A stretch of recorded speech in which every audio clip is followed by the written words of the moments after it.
I am back tonight with a stream. I have actually not played the last 3 nights for a variety of reasons. Been watching, Stranger Things. No spoilers, please. I still have one episode to go for this, first half, I guess, of the season 4. But been doing that with my wife the last few nights. Been enjoying it actually a lot so far. The other reason why is I just don't think there's much to innovate at the moment, so I haven't really felt like the need to test the new list or the current list, I should say. Uh, Actually, first shout out to Inigo, aka Runcor, and your aka Aaron Relentless for both making the top 8. Inigo made the top 4 of Sunday's challenge. They both ran not identical lists to the one I'm currently playing, but very similar. I think Inigo is just off one card in the main deck, which is the Progenitus. He's running in the sideboard, and then York has those. I ran an identical main deck to mine, and then York prefers the second Snuff Out right now over the Murderous Cut, but that could change depending on the meta, obviously. Jurg also notably went 4-0 in the prelim on Monday with a white splash. So just I think in general, it's hard to go wrong with this list right now because you play two very different lists and then still top 8 of the challenge and then went 4-0 in the prelim on Monday, right? So yeah, Ethan is talking about the inside joke going on in our Discord. Hey Dukes, how's it going? Always a pleasure to see you here. I'm doing well, very well. I'm very happy. I think it makes me happier, honestly, to see when others are doing well with the deck, and definitely, you're with the top 8 plus the 4-0 in the Monday's prelim, along with Inigo's essentially. He said he tweeted out it was his third top 8 ever for a challenge, but most notably, this is the first one he's advanced around the top 8, and also the first one where he didn't make it on tiebreakers. He notably went 6-1, which is great for Inigo, especially since I know how hard he's worked. Both actually, Jurg and Inigo on mastering the deck. Inigo is definitely ace, both of them, but especially Inigo, since I know he had been struggling, is a student of the game and of the deck. I don't remember what I played on the last stream only because it had been I think like a week ago or so. But I think the list here is like if you've been following me either on Patreon or just like on Twitter, I tweeted out this exact list on Friday, last Friday night that I 5-0'd with, and I actually back to back 5-0'd with this list. So I think this is quite good. And like I said, Inigo is playing a very similar list. So is Jurg. I think the shell is just very strong, and I think in particular the sideboard black cards I personally like a lot. The white splash that York played in the prelim has some merits, pun not intended. Namely, it's good against Merit Lage, and it's probably better against Delver because Source of Plowshares is the best removal spell in the game. Snuff Out and Murderous Cut, obviously we try to do our best with a color shifted version of Swords of Plowshares, but not as good in the Delver matchup, but situationally better in other matchups. And then obviously I think the Caracas is kind of a must at the moment because we can tutor for it, and Mono Black Depths is kind of the new thing that people are playing. Without further ado though, speaking of ado, that is a nice Wordle word to start with for those of you who still play. I still play every day. Although I changed it up because I used to use a lot of the similar words. Now, like for fun, I just use different words that I like to start my Wordle. Speaking of that, Ethan, I had been meaning to play Vintage Elves again. I have a couple ideas I want to try. I know, Ethan, myself, Levi, Dom, shoot, I forgot their name off the top of my head. Another person, and then Justin as well. Not Justin. I'm forgetting somebody from the Cabal but we notably came up with a list for what's it called, PTQ a while back, and then Justin went like 7-2. Yeah, it was Falk for sure. That's who the person I'm forgetting. Um, I think it was Falconer is their name, but yeah, notably Justin went 7-2 in the PTQ, and I definitely have some ideas since then. I haven't tried it myself obviously since the that weekend. Falcon Eye, there you go. And but I do want to probably try it in a league and then probably discuss things over with Justin. For those who don't know, Justin's like one of the foremost authorities on vintage. If I played vintage ever seriously or whatnot, I'd probably defer to whatever he had to say. I think yeah, there are a few things I'd want to try. Namely, the addition of Baseju I think is huge for the deck. That is the first thing since that event that we have, worked on the deck together. And I think we actually got a lot done. Not to spend too much time on vintage, but we actually got a lot accomplished for like, 3-4 days, whatever it was. We worked on the deck, but definitely room for improvement because I think in the vintage I probably want to play at least 3 Baseju, and I think there is room for a partial natural order package, which is just like maybe 1 hoof, 2 natural order. Um, but again, a lot of this is just theory crafting, and I would have to actually see how it plays out. But enough on that. I think I'll go ahead and just start.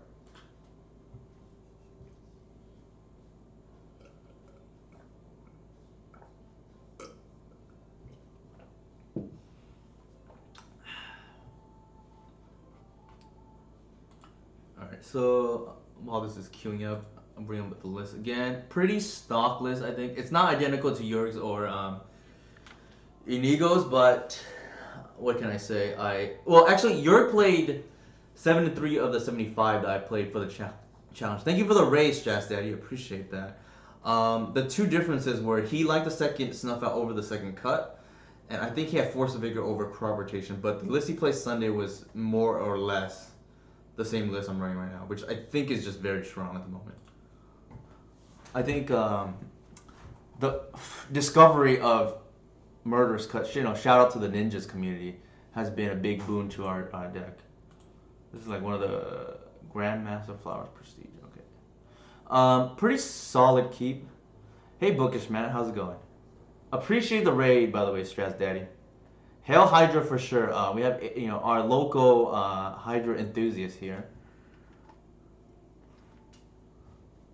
Looks like it's 8 casts. Or it could be wheels. If it is 8 casts, we just got the buy, which is kind of nice. I think it is 8 casts though. I mean, I don't know for sure, obviously.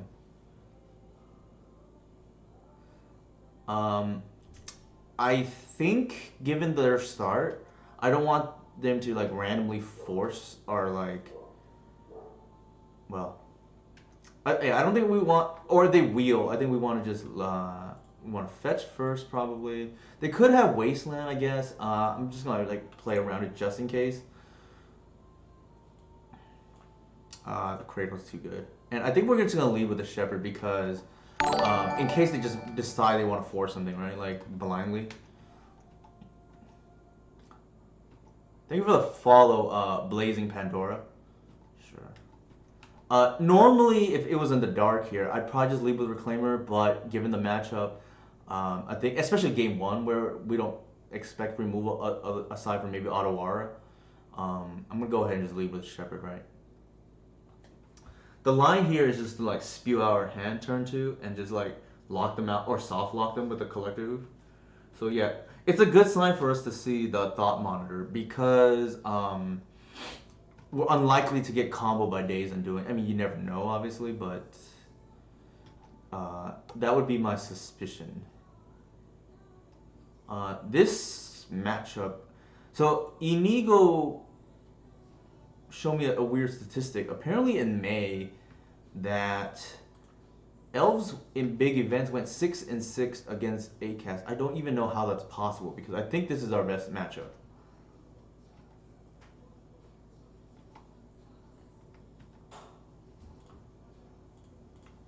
So again, I'm just gonna spew out our hand here. They can't stop it, right? Looks like they're thinking about Force of Will, but it's not gonna work.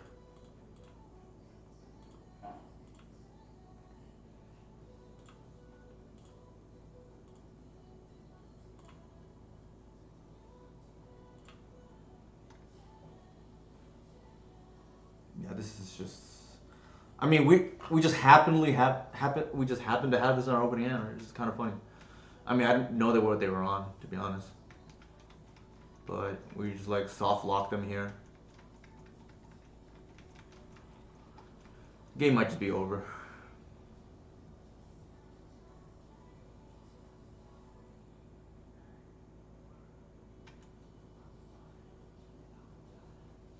I like to joke, in this matchup we are just casting spells at random. They're probably gonna name the Shepherd, which is fine.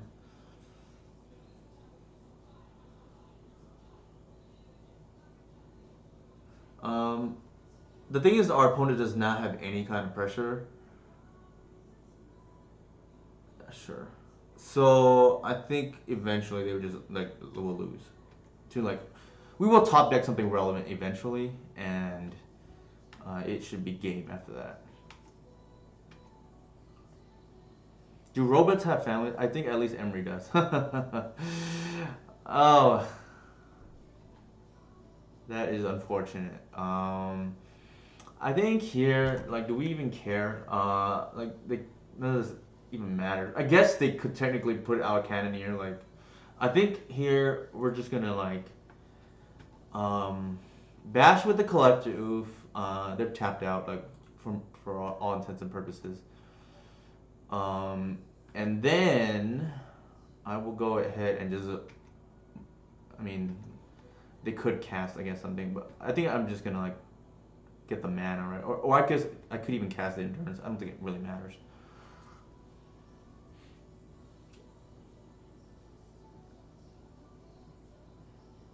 They can already cast Cannoneer for what it's worth. Has anyone pulled the trigger on trimming a glimpse? I have not yet, but I don't think it's like out of the realm. The reason why I have not, Sadra, is because I just don't think any of the alt. Did they? I don't know who this person is. I did not follow the Pro Tour. Full disclosure, so I don't even know who won. So here they didn't do anything. I'm just gonna go ahead and thin, I guess.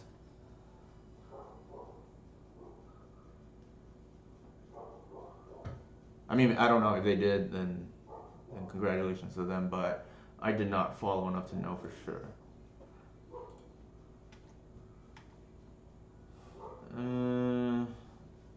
Not relevant enough yet. I think he would just pass. It's really no rush, right? We're not under any pressure. And then we thin again.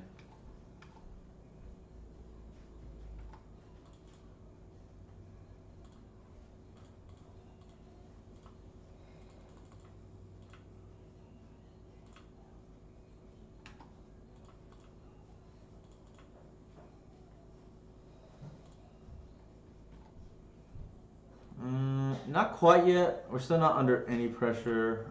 I think I'll just pass.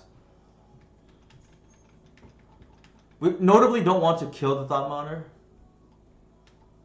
Because we don't want them to like somehow dig out of this, right? Like they're like soft locked. So I need to be careful here, right? We count only one fetchable left. So I'm actually gonna not fetch first and then just get a fetch and then fetch on upkeep. That should cost you like 5 life.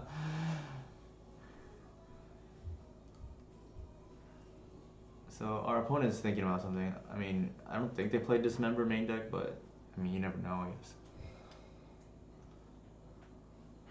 I'm just waiting for like anything, a second creature or like a payoff spell, so I can just like lock up the game here. It's not. It's there. You go. That's game.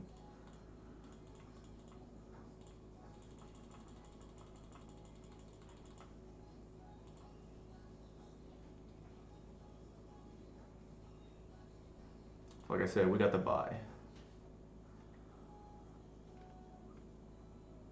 Although, actually, if you can, I would like to advocate this deck is a cool deck to play. Please tell all your friends.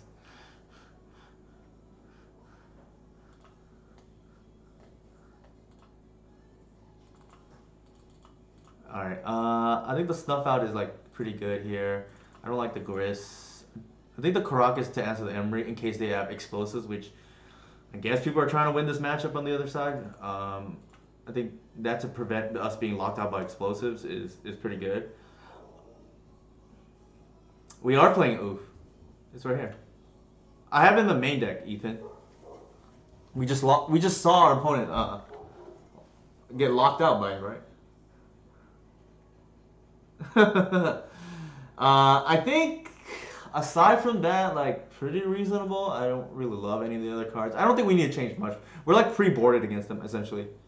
Like even without Oof, but Oof more so, right? Like I just like getting free wins. I know it's not pretty, but I think you win more. Our quote unquote puppy is not a puppy anymore, unfortunately. Well, I guess fortunately, because he doesn't make as much of a mess. He's 3 years and 3 months, I guess. Don't love this, but I'm like compelled to keep. It's not great, to be fair. I'm just gonna try it. YOLO. I think the matchup's good enough. I just like keep anything. We'll see if that's true or not.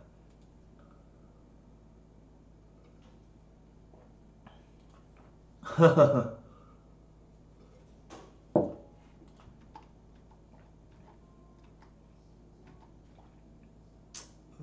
little bit punished for keeping now. The line at least for me was we're gonna hardcast hook at some point, which maybe they forced this random. I don't know. People do weird things.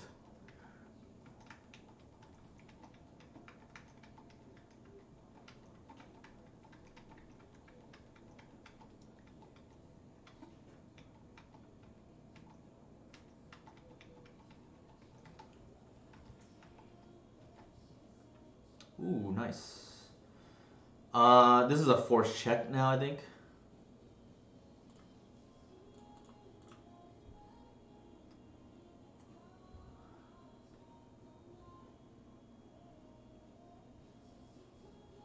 Yeah.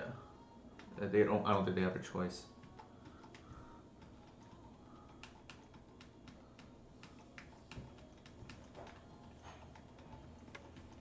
The good news is,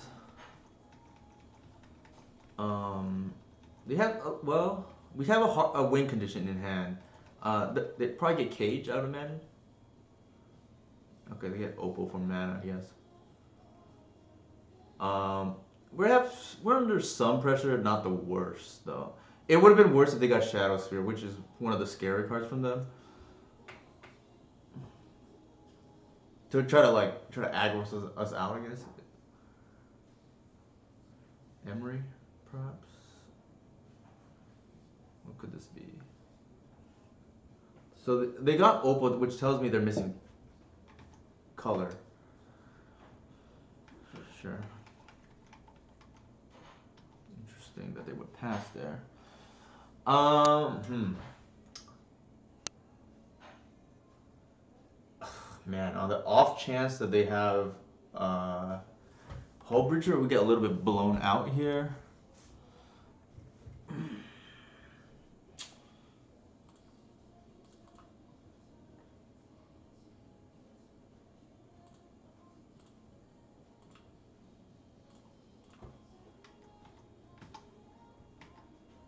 Oof. Did not love that. So again, a little bit punished by. Why is that? Being a green man, maybe I'm missing the. Sure. So we're gonna take 8, maybe 10 here, depending what they do.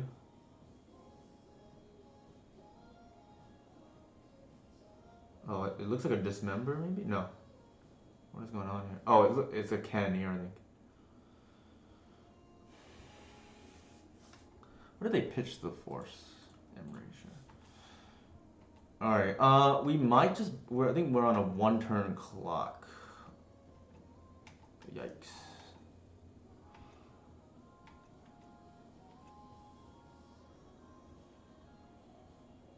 Hmm.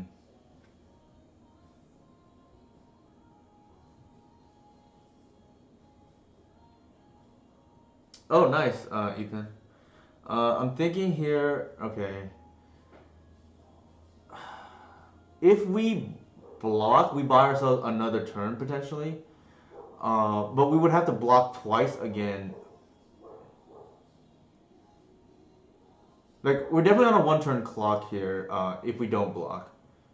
So I'm debating whether it's correct to do so or not. We have at the moment, let's see, four, no, 3, 4, 5, 6, 7. We're short mana. It's painful, but I think it's correct to block here and buy us at least probably another turn.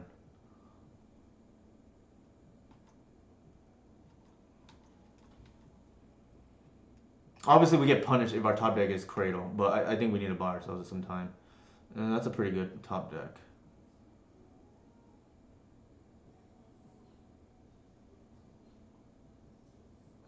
So the awkward thing though is the construct gets bigger than whatever they can play, and the Kenny, ew.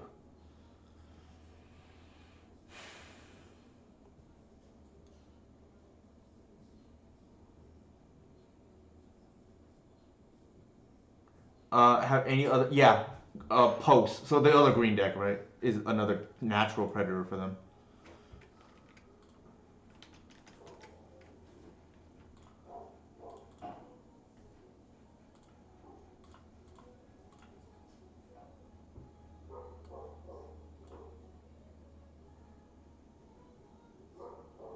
I screwed that up. I should have natural order.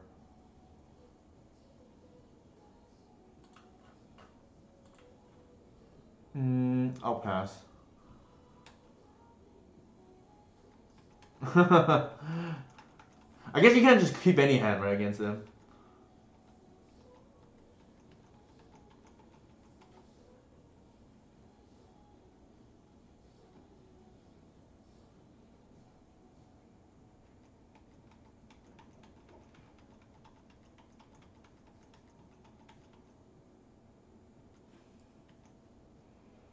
Yeah, I kept too bad of a hand against on my opponent here.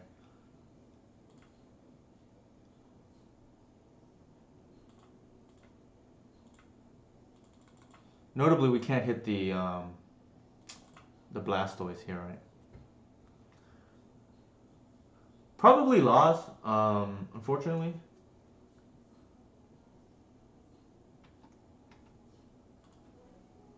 We'll go to game 3. I'm in danger of losing my guy's Cradle's license, right? If I lose this deck.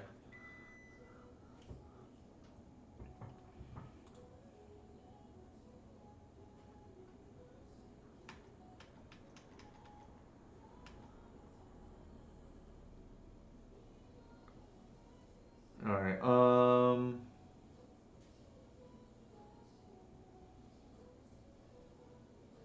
I don't think we can stop the Blastoise, unfortunately. And awkwardly, the hoof is in our hand.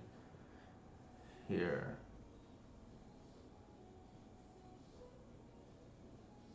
Yeah, I'll just concede. It's fine. I don't think there's an out.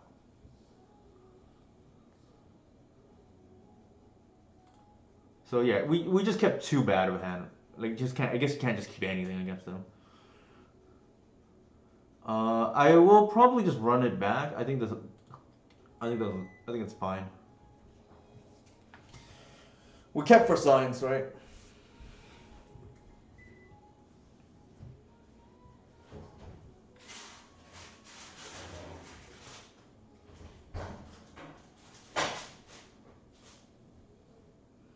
Oh, thank you, Sadra, for the subscription to Patreon. I just got the notification, or just saw it right now, actually.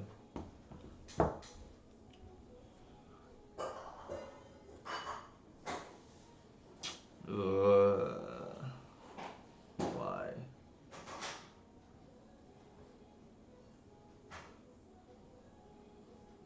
It's not bad with the natural order, but it's not great because you have the arbor and the hoof in hand. So this is a lot better, actually.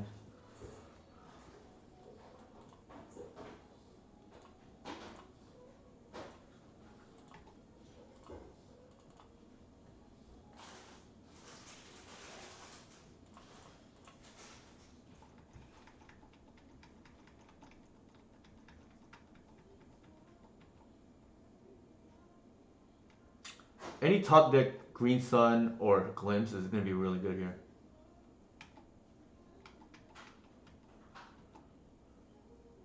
There's the Dismember.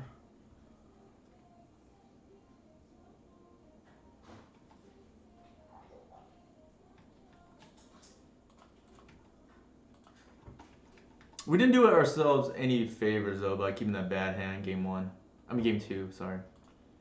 So here we're going to sequence correctly, lead with the Heritage without showing the Cradle and see what they do. And then because they didn't do anything, we're just going to play the Glimpse, I mean the Visionary.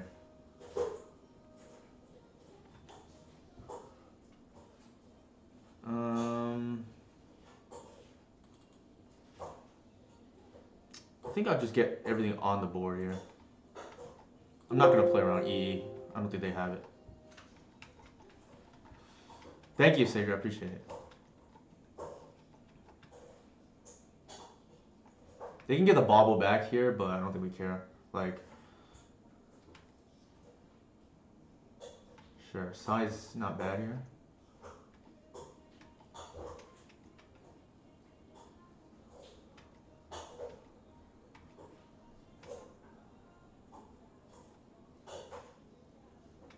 Awkwardly, though, our opponent feels like they have permission in hand. So, unless we draw the Shepherd, we are going to get our payoff spell, our first payoff spell probably countered.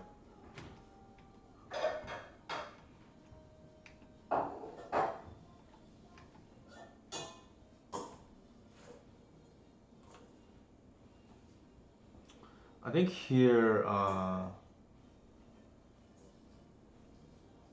we had 2 Reclaimers, so unfortunately we didn't keep the 1 Bog in, right? Like,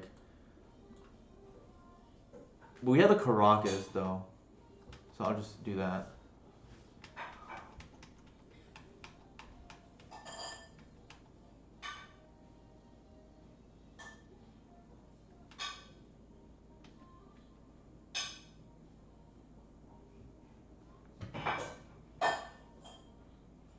Definitely does feel like our opponent has permission. We'll let it go.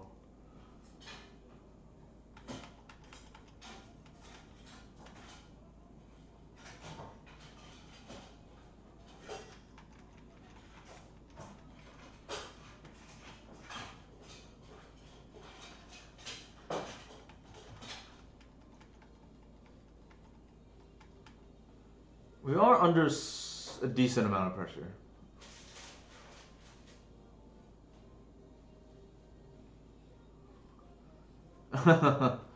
For sure, Sager. I mean, I might lose here, to be fair. I might have just jinxed myself too, because I was thinking, who are the elf players who are losing to ACAT? And I might be, ironically, one of them now.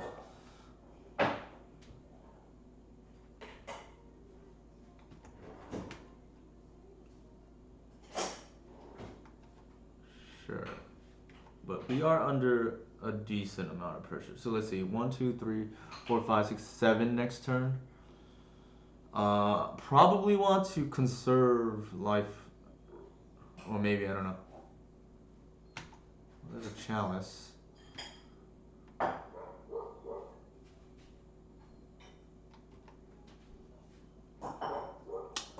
Debating whether we want. I think we, given the pressure.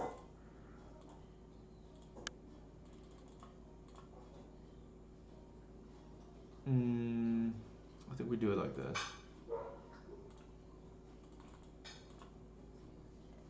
We're the Caracas now.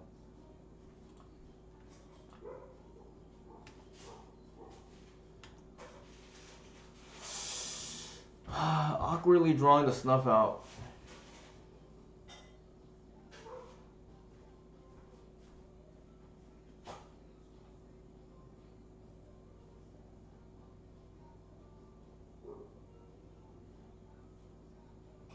This is really awkward. Alright, we go to 14 if we snuff out here.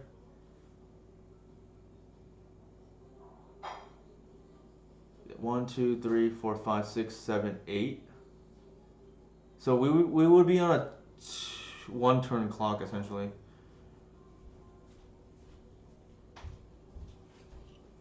Does not look good. Yeah, that's fine. My wife just brought food. It's salmon tonight.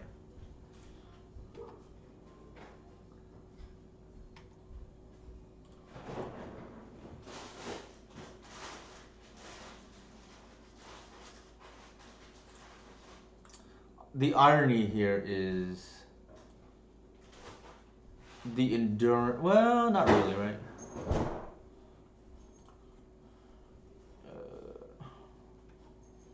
I think here you. Yeah, we can't even cast. Well, we could, but we just lose a life, right? I don't even know if it's worth it.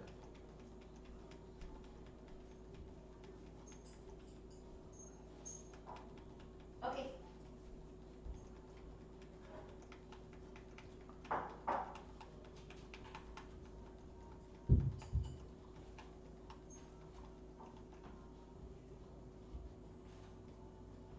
I do think we probably lost from here.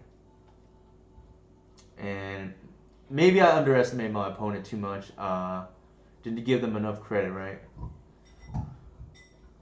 I boarded the bog out. Just because I didn't. I don't know. I don't feel like it's great in this matchup. Like, I'd rather just do our own thing. And it feels like they have forced backup at the moment, too. Uh, Here. Okay. 6, 7, 8, 9.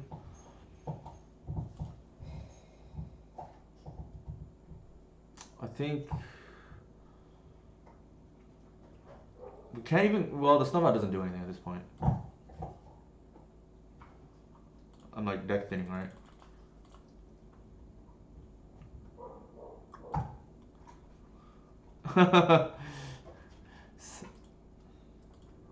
So yeah, all right. I think we probably just lost. Maybe we should have kept that. Like it was awkward that we drew Cradle in both hands. Post board.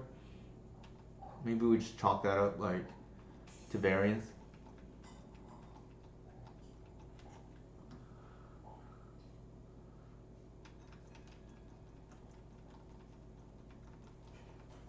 Oh, yeah, you're right. HT5. I should have bounced Emery. I just like mentally checked out there.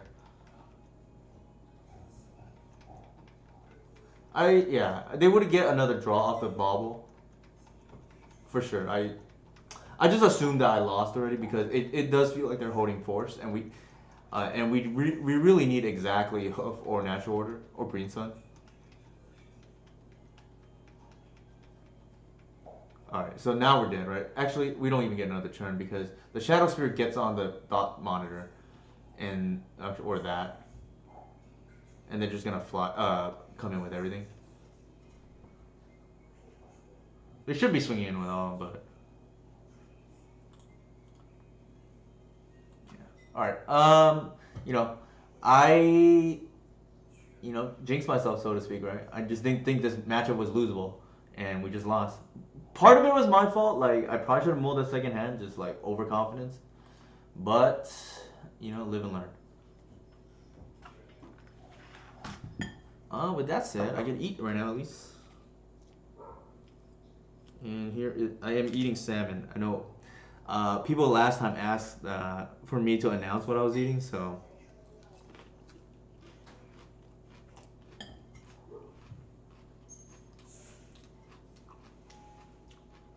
I'm not really concerned about that matchup, to be honest.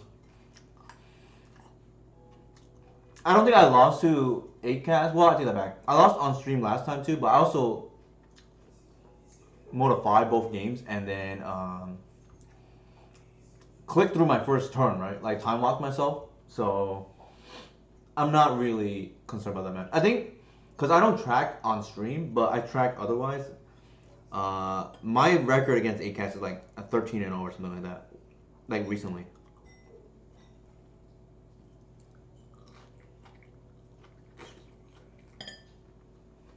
So again, even though I lost, I don't think I really care. JP Door. I don't know what they're on, but this is a reasonable keep.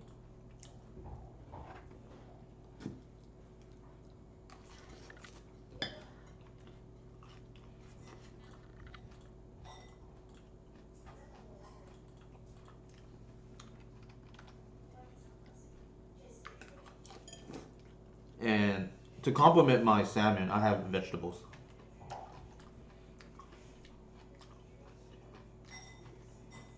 No, maybe it's 8 cans again.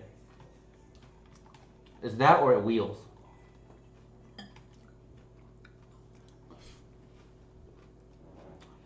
If it is 8 cans, we can't atone for it. It looks like it's wheels. This matchup is harder.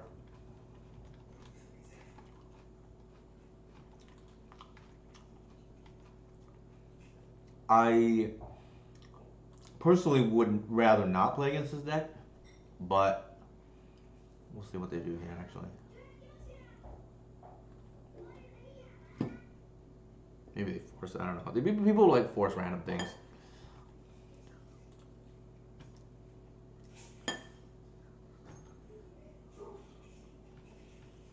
Yeah, yeah, yeah. That is not a very scary beholder art that they have for. So they, yeah, people liked. I'm actually thinking about cutting shepherds because people like to force randomly.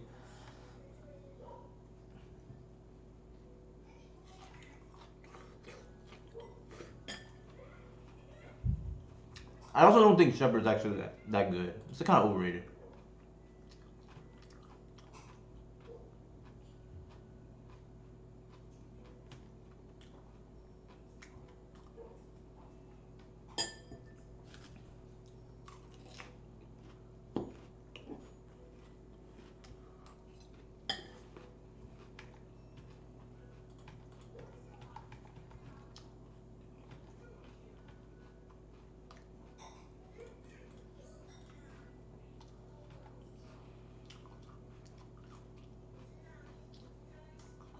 The reason why I'm playing the Visionary here is for mana. Oh my god, what are they doing?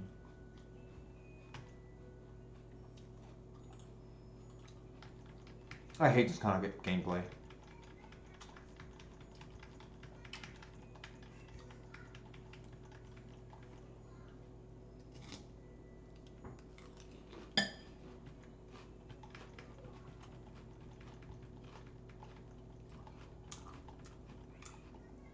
Alright, we're dead.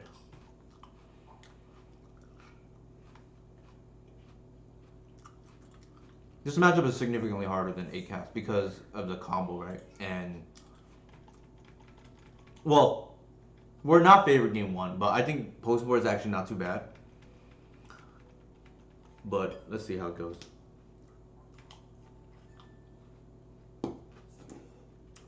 I just really despise the gameplay where opponents randomly force things.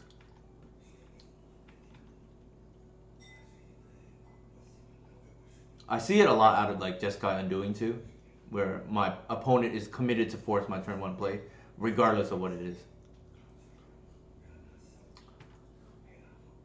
It's like I don't know. I don't find it like interesting gameplay if my opponent has predetermined what they're gonna do.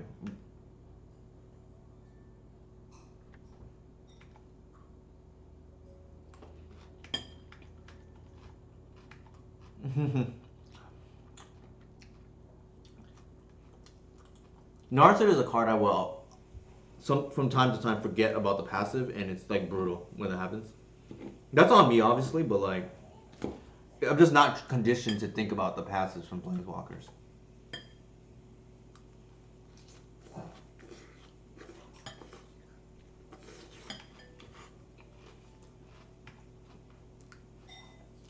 We're playing it out, but this game is probably just lost.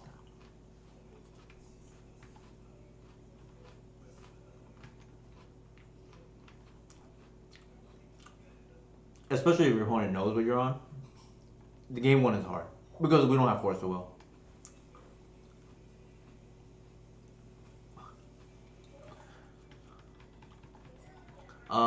Chat. If you want me to concede, just say it. I will for this matchup. I mean, for this game one. Yeah, I don't know. I don't mind the matchup so much. It's just like you just accept losing a game one. But I have all kinds of hate game two, so I don't think I'm probably Cannoneer. Looks like. Oh, let's see. We're there.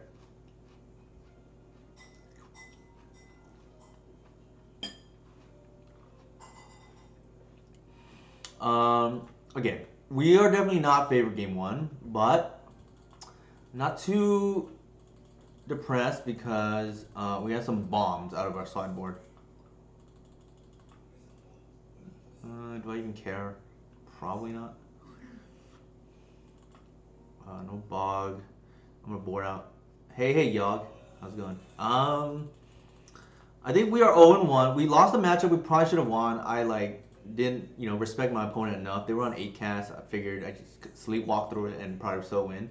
Wasn't the case. We threw games, not through, but we kept up really shaky hand games too. Game two, and then game three we just didn't draw well. That does happen when you underestimate your opponent. So for whatever that's worth, I think so. We will try to avoid doing that in the future. I think the keep here is like solid. We have like a bunch of relevant cards. We lost game one to this turbo wheels essentially, but given that they're a combo deck, that's not surprising.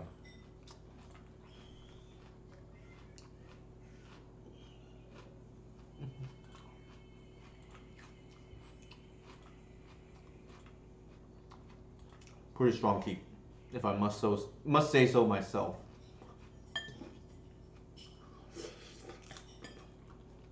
Again, while I think this card is overrated, one nice thing is it will stop your opponent from just blindly forcing whatever you do. And this is relevant here because our opponent looks like that type of player.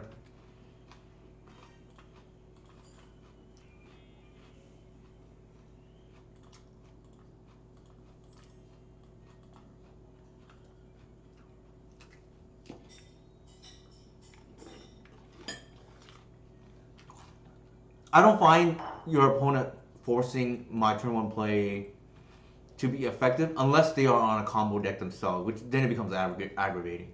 If they're on a fair deck, sometimes they get me if I kept like a once upon a time hand that needs to hit a land. But for the most part, they run out of gas if they do that.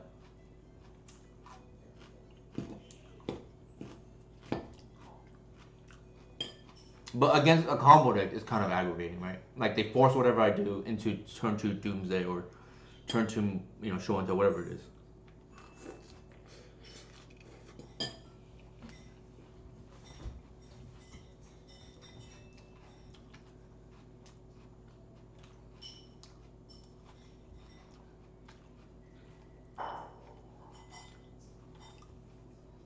So here we're gonna force our collector roof through.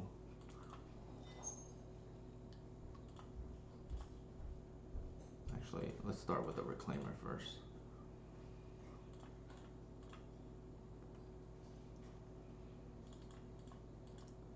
Oh, speaking of which, yeah, I guess I would drop my socials here for those who enjoy my content.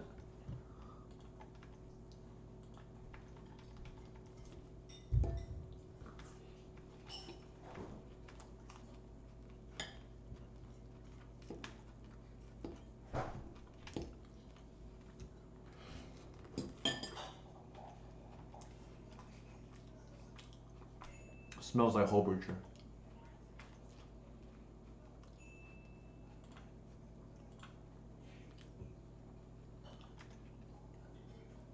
I will not attack.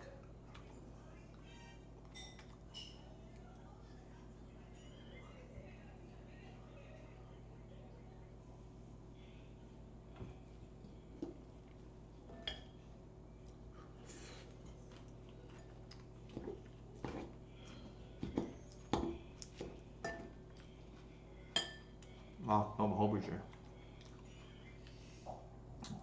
Color me surprised.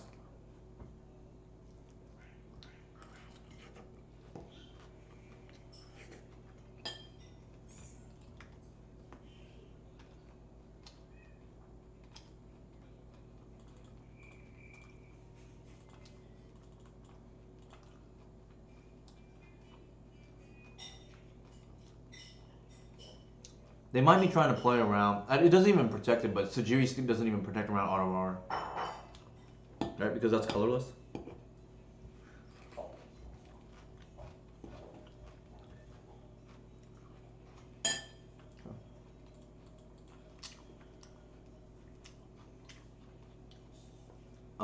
If they know we don't have Mind Trap, it's a little scary. Um, I always enjoy when other players, elf players, play Mind Break Trap because there's more of a threat that we have it. Sometimes we'll play it, sometimes we don't. At the moment, I don't play it, but I will play it just to throw people off and just so they can't, hone in on my exact 75.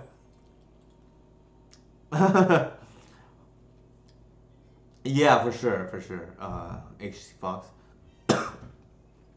Excuse me. I think we run it back.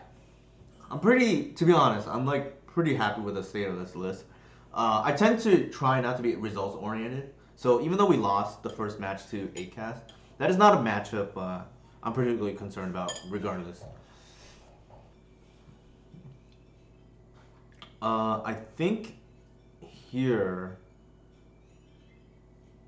it kind of feels like turn two Duress or Thoughtseize might not be fast enough. It might be if I top deck it, but it doesn't look great here. I'm gonna mull. That's better.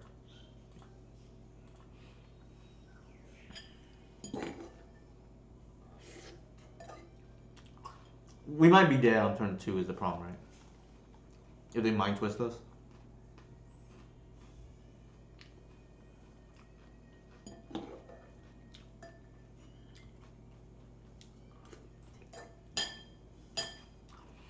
There's a good chance our Duress gets forced here, but I mean, c'est la vie, right?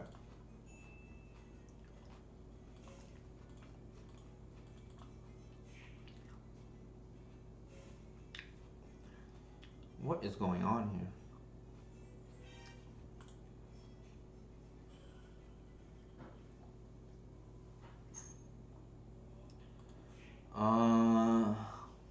What is going on here? I feel like we take the Prismari command, right? Like I don't think we care about any of the other cards. Obviously, LED can turn on their Echo, but I mean, they'd have to draw their Echo, right? What, I don't know what's going on there. Seems like a sketch keep.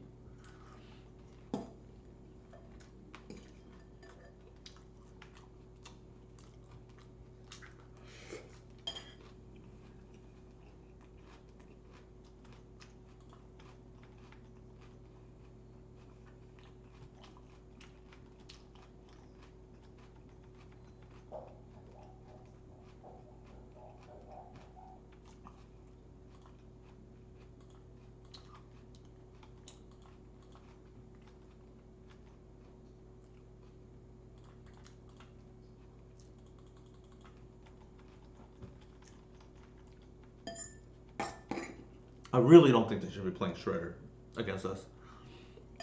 It feels slow.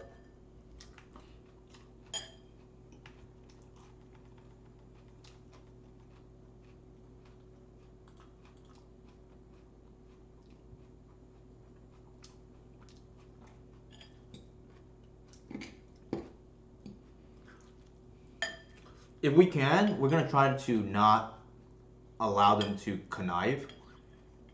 Oh my god. Oh, for a second I thought they were... Okay, never mind. I thought they put Echo in the yard.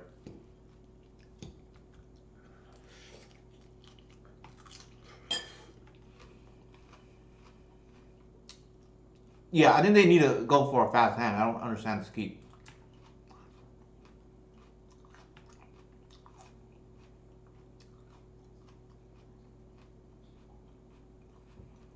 Hmm.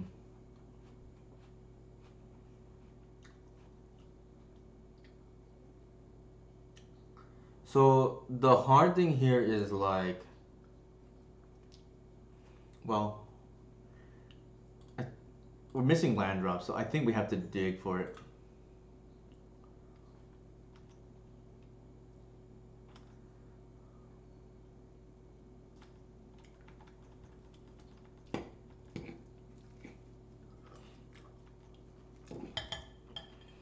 There's an argument to be made to get the guy's Cradle, but actually that might have been okay. But we'll see.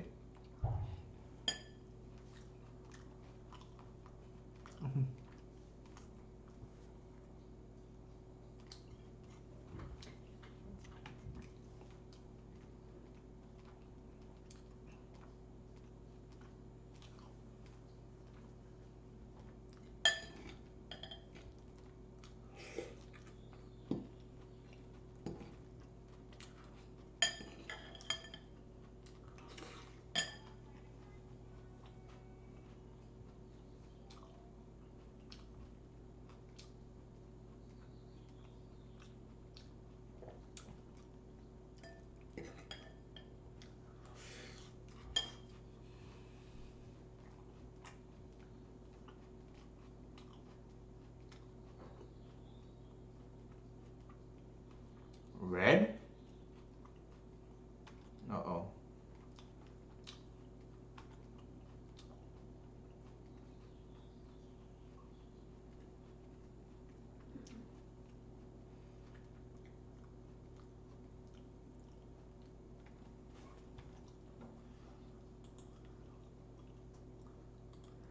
Sure.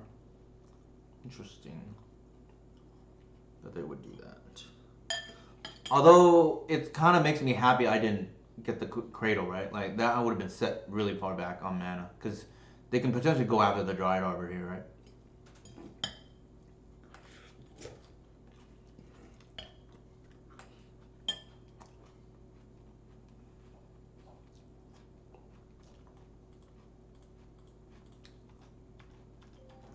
This is somehow still a 1.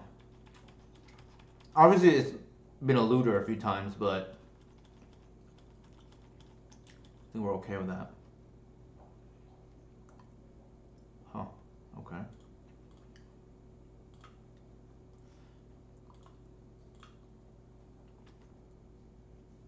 Here we get to force our spells through, which is nice, right? Yeah, for sure. They've been filtering their hand.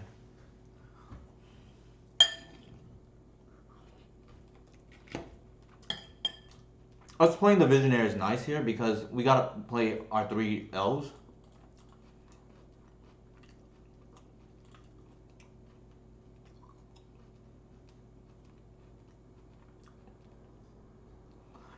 We technically have a natural order here.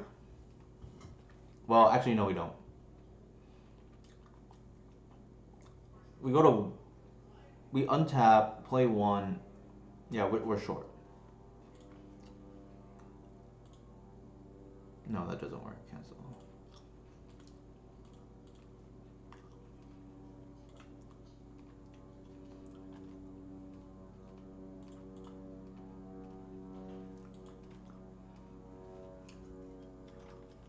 Alright, we just gotta fade like nonsense for 1 turn.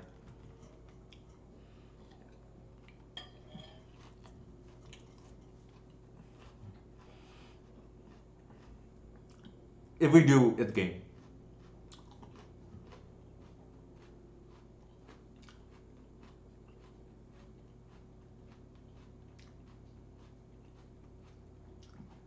There is a line we lose here, but we just have to fade it.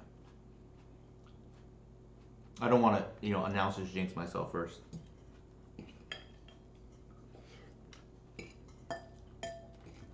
For those who know, there is something they can do that we lose.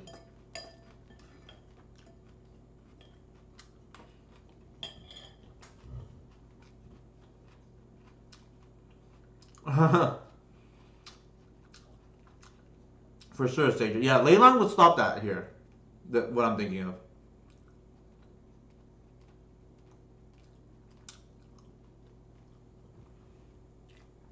That's not working, homie. They might just lost the game doing that. I don't know. We'll see.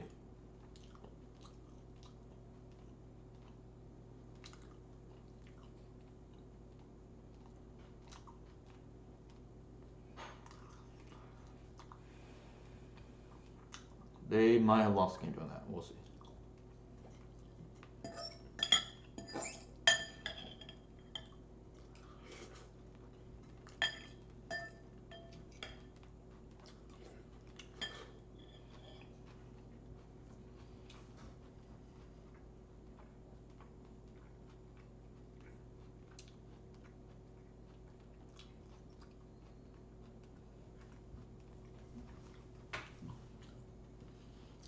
I also missed Leyline and Sadra, but I think as is, we just don't have the room, right? Like, we have too much graveyard here otherwise. Like, between Reclaimer and Endurance. Like, the green Syndicate package is just too strong not to play.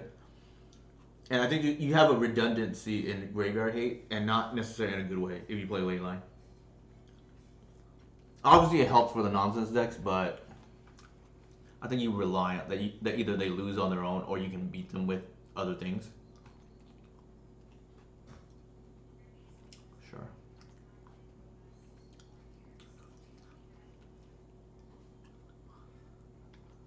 The deck. Sure.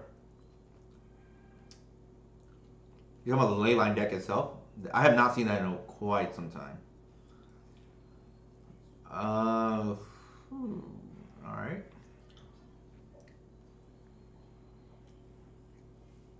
We have a full grip now, which is good. The bad side is we are a little bit in danger of like, who knows what they could have, right? Sure, I don't think I care about that.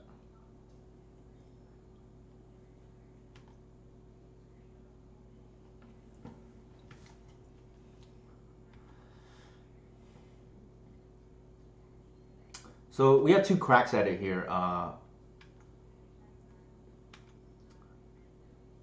With two natural orders.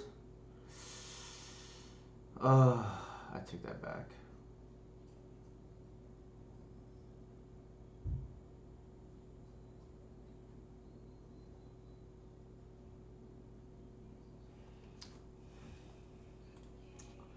All right. This is like really awkward. Okay, they conceded. Their hand is probably really bad, right? Like, obviously we would just we have 5, 6, 7. We're like short of mana, but we could slam two natural orders in a row. But they probably figured, oh, you let a fellow opposing combo player untap with full grip. That's probably game, and they're not wrong. All right, we're 2-1. Sorry, 1-1, and we won the matchup we probably less favored in, and lost the matchup we probably should not lose. But that's why you play the matches, right?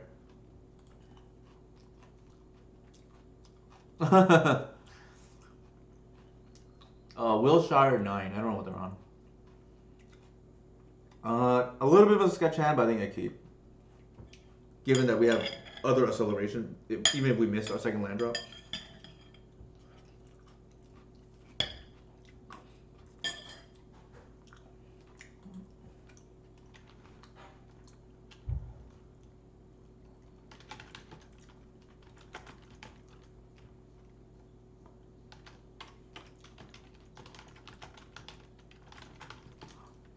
So our opponent said they were watching the stream, so I just politely asked, please don't snipe me.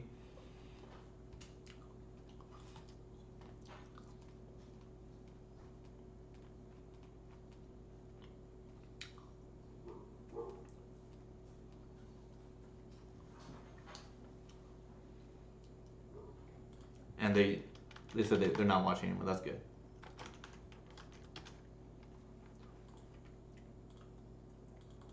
So they're on green post. They made it fair, right? And I appreciate that. By telling me what they were on. I think here we just ramp turn 1, only because we don't have a second land drop.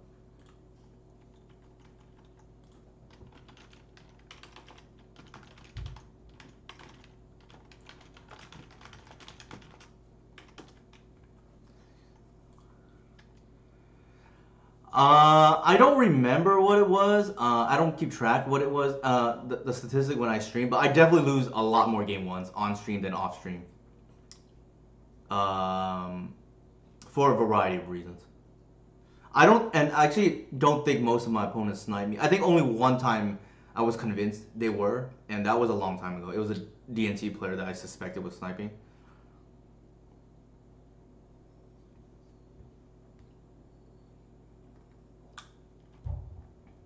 But yeah, for the most part, I lose on stream more often, but I don't think that has to do with sniping really. For the, like I said, I think I've only been convinced it happened once.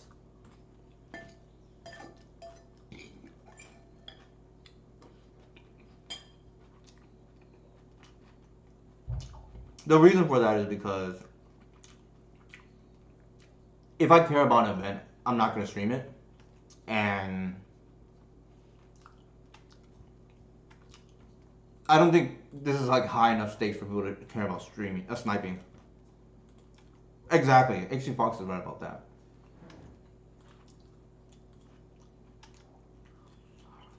Hmm, this is really awkward.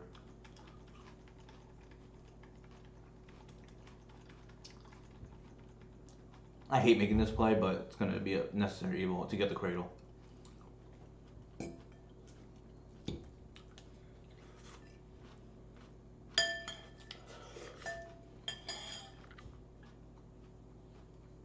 Oh man.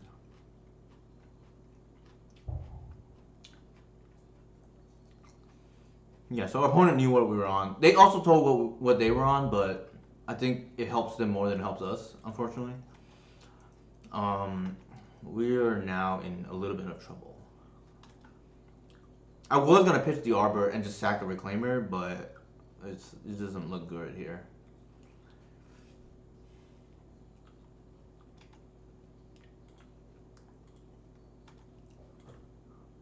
This is not the matchup. Well, let me see.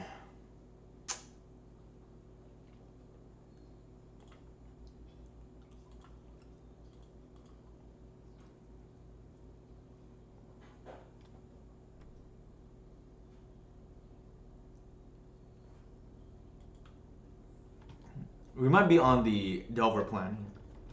We'll see.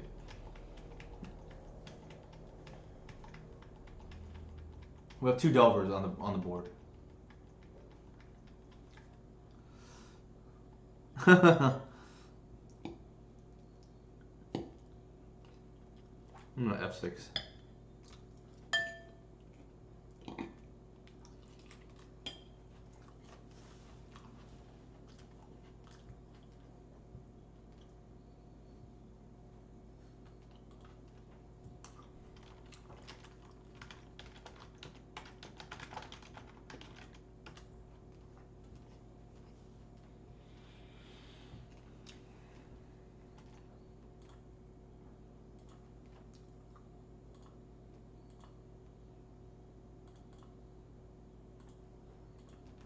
I want this to die. So my Reclaimers are big. Hmm. I get super blown out by Endurance, but I think we have to walk into it. They have it, they have it. Our hand can't get to natural order anytime soon with the Pizzly Needle out.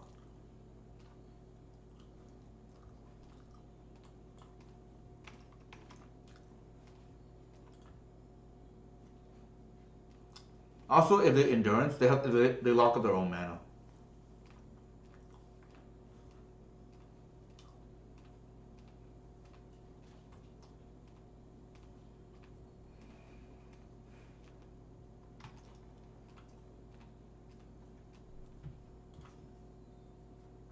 Hmm. I think we play this, and then we'll see what happens.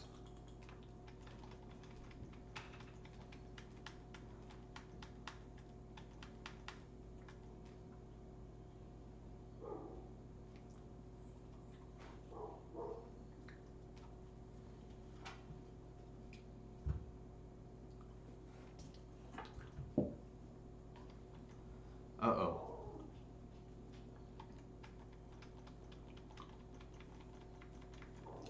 We already have a 2-turn clock, for what it's worth.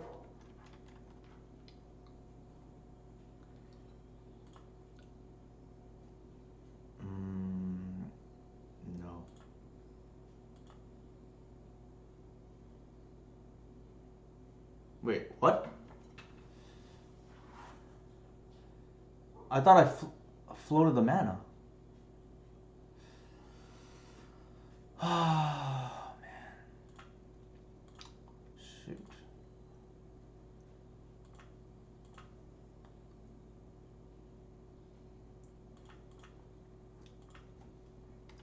Alright, 3 turn clock now. That was a game losing mistake.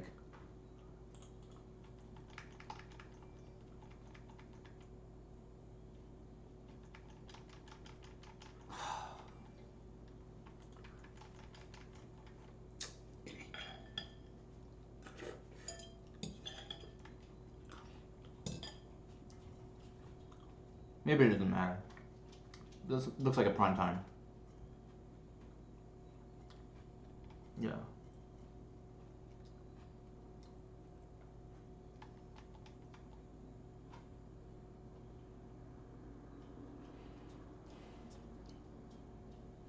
We lost out on a point of damage that would put them to 6 because we would have been able to attack with a Birch Lord. But here I'm kind of almost relieved, right? Because they had a prime time anyways, and they're probably gonna win from here, right? Like they, sure.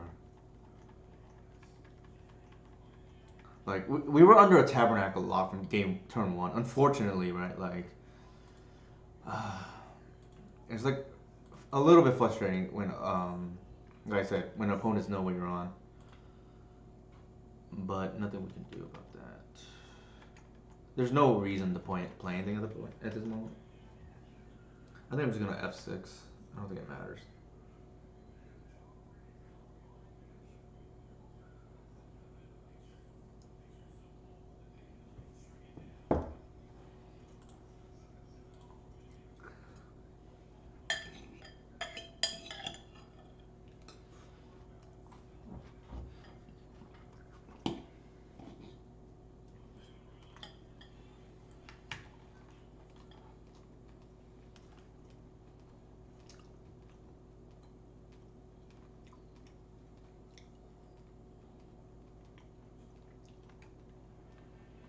So what's going on here?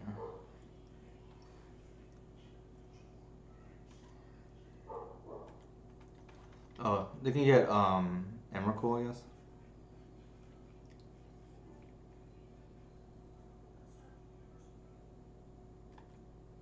Or Ulamog.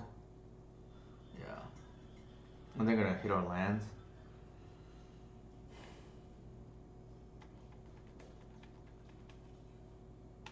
I don't know how long they've been playing Tabernacle. I feel like it's kind of a new thing. It was maybe because Boseiju, elves can beat Chasm with Boseiju now. But definitely that was the difference in this game, right? Our mana was tied up from the beginning.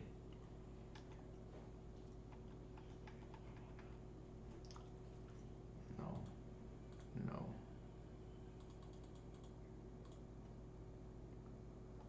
no. Um, Honestly, I think we're just. I don't think we can really beat this. I'm gonna concede.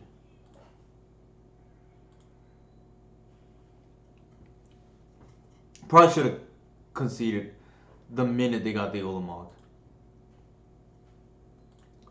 Alright, I think with that said, unfortunately we lost game 1, but I still feel pretty good about this matchup for whatever it's worth. I think Archon is better here. Let's see how I normally board. Looks like I take out Visionary. Yeah.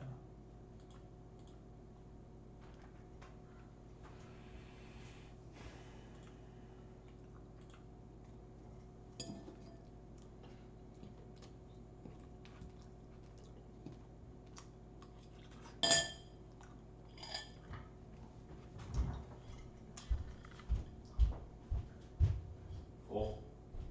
Full? Yeah. You need to eat a lot. There's a lot of salad though. Well, I ate a salad. What did you eat for lunch? Big burrito. Okay, that's why. Yeah, that's probably why. Here, kind of a sketch keep, to be honest. Mm, we do have like a turn 3 Cradle. Maybe it's okay.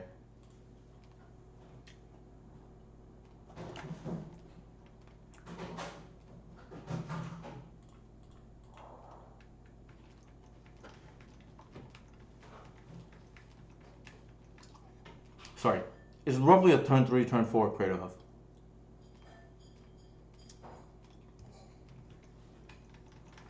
We really need a top deck creature here though. Then our hand gets noticeably better. That is not... I didn't specify.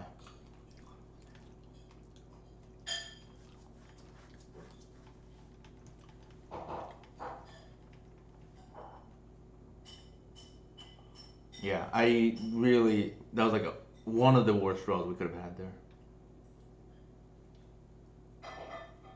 Maybe it's today I'm just keeping bad hands.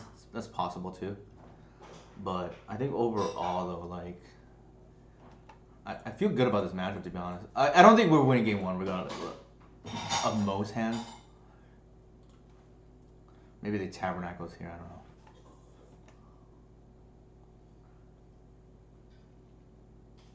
So here,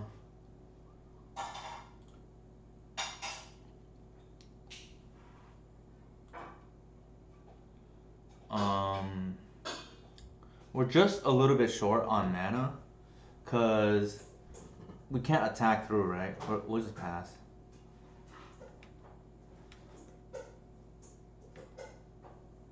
And this also keeps in Boseiju up in case they tap out for whatever, right? Maybe they get Tabernacle. I don't know. I doubt it actually because then they're short 2 mana, right?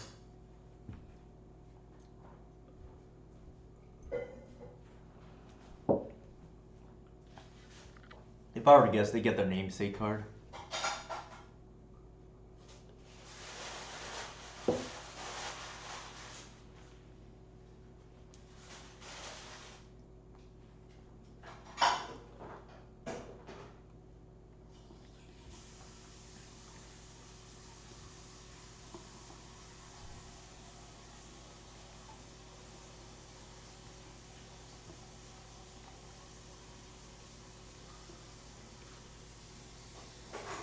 What they do here will tell us a lot about their hand.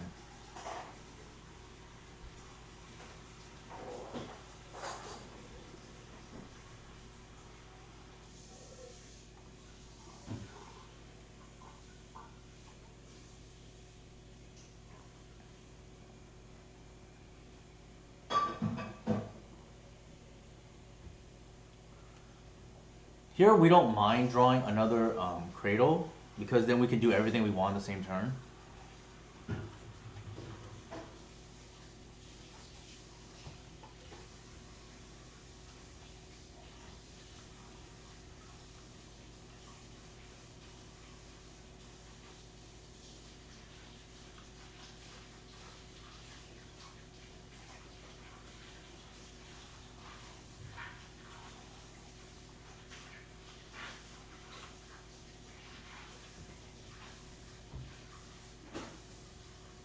Hey Romano, how's it going? Alright, notably here at 24 life, so I think we attack with these and keep Boseiju up.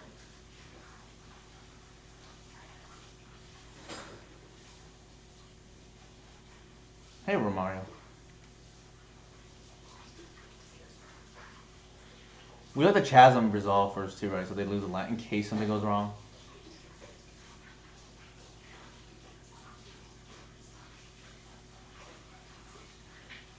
They probably can guess that we're holding a Boseiju, but they have no choice, right?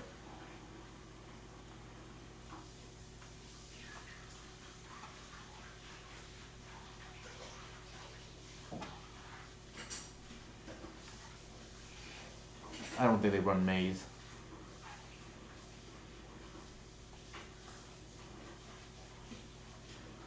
I mean, if they do, like, hats off to them.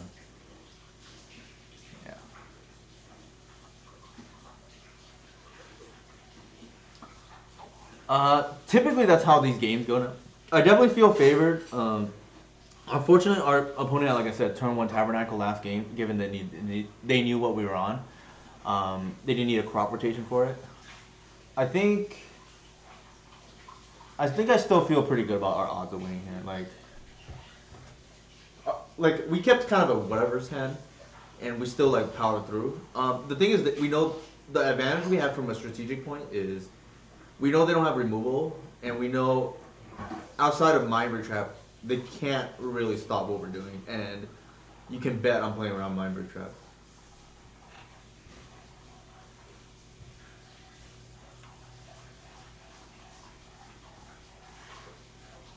Here, notably, cut not that good, right?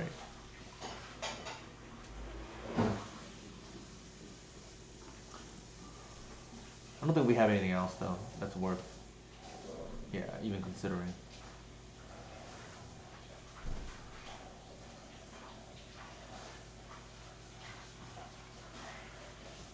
I think win or lose, like this is kind of like, cool. Hi Star, how's it going? Like in the terms of like, Cloud Post is like a reasonable matchup you can expect to potentially see in an event, especially if you're playing challenges. Tony Murata is one of the best Cloud Post players. Probably the best one I know personally, and could be there's an argument to be made. He's the best one in the world.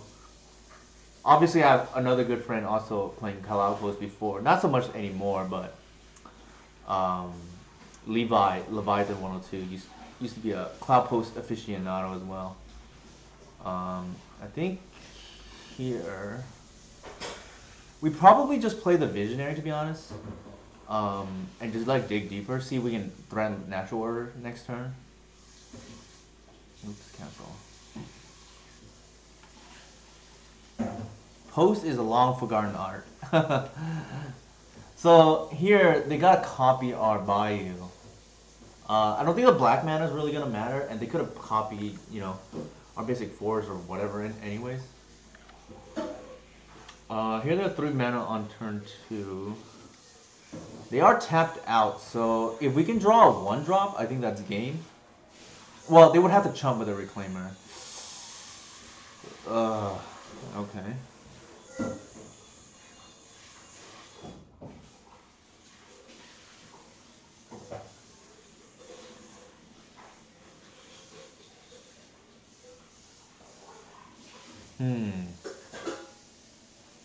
I do think we probably have to get the Reclaimer off the board here.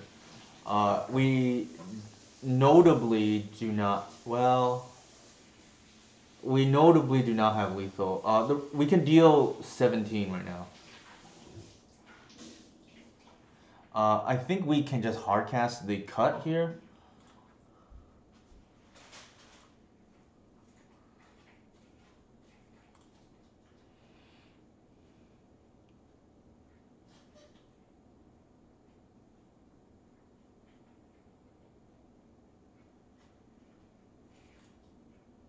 Well, actually, what we can do as well is, if we spend 2 mana here, that takes us down to 1.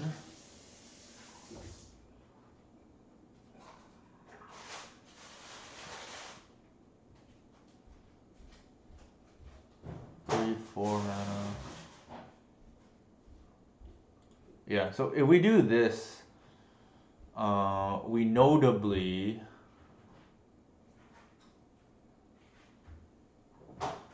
get the land here, and then we can still cast the Murderous Cut.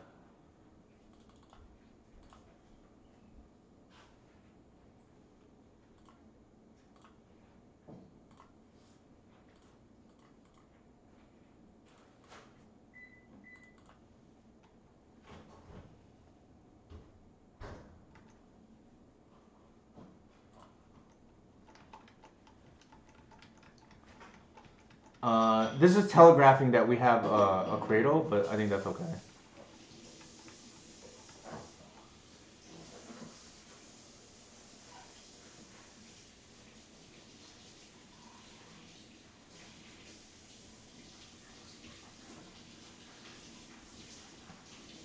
If they get a tabernacle, it is what it is, right? I. It's actually maybe I should have just left the other cradle instead of the bayou. Yeah, I actually regret that now. Hopefully we don't get punished. Yeah, that was a misplay by me.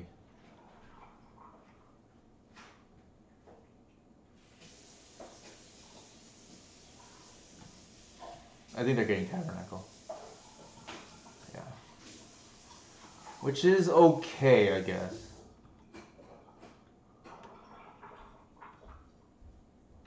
We're gonna lose the visionary, notably.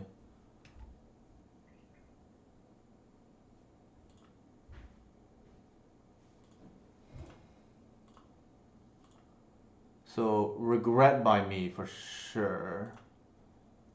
Not getting the not leaving the cradle. That was a mistake.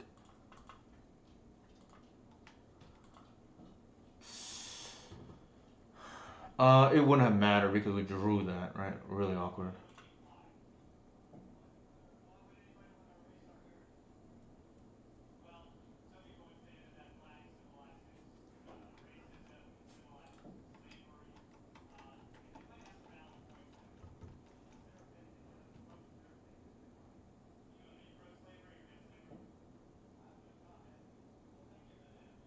Yeah, so not playing the sharpest right now. That might be the few days off. Rust, right? Sure. Yeah, we probably cost ourselves definitely one creature and 2 points of damage, but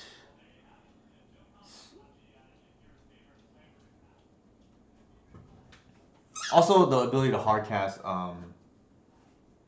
the Crater Hoof later on too. Like awkwardly, we drew two natural retards, right?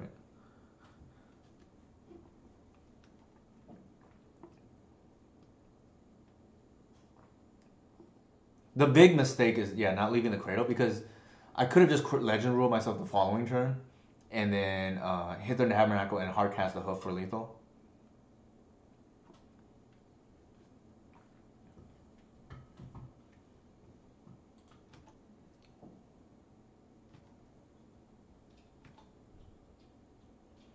I think we unlock our mana here. Well, actually, probably not. We don't have lethal yet, so probably not. Right? Because this is 3, 4, 5.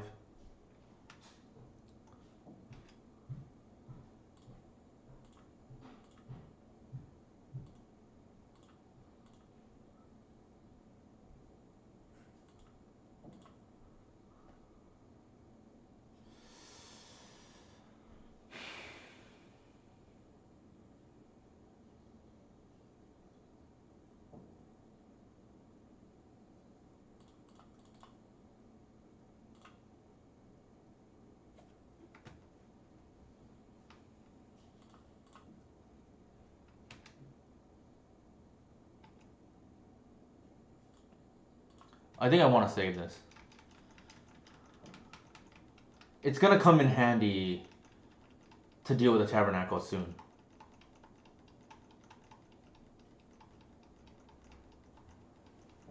But we punted this game.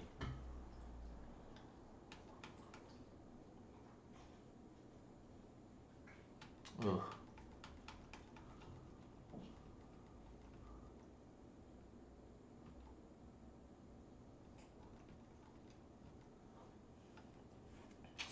That is really awkward.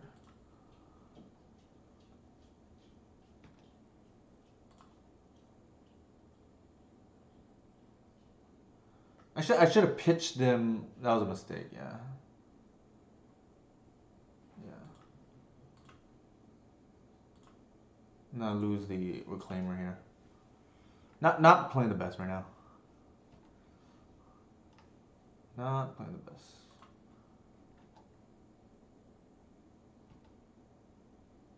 Oops. What am I doing? I'm supposed to pump. I mean, I'm supposed to add mana with. Well, it doesn't matter, right? Because it sort of does. I was supposed to tick up the grist, and then that creates more mana for the Cradle later on. But I'm just like not playing very well at the moment.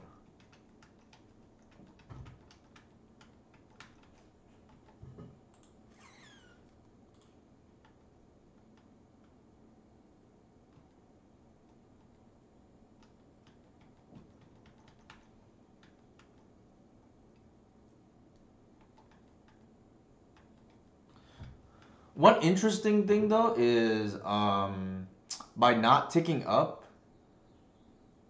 I'm actually gonna get another draw step. Oh, they're gonna Olimog again? Alright, that's just game actually. So heads up play by my opponent.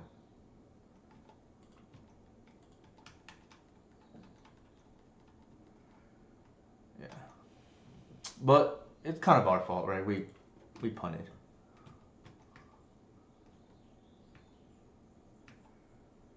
I'll concede. I'm not beating this.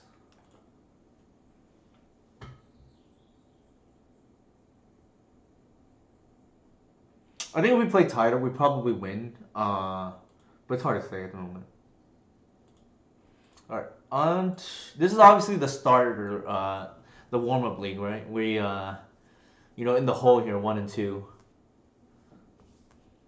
I do start slow and finish strong, so we'll try to get it back the second league. We'll see how that goes. Go Gary Tom. I mean, I like where the head's at.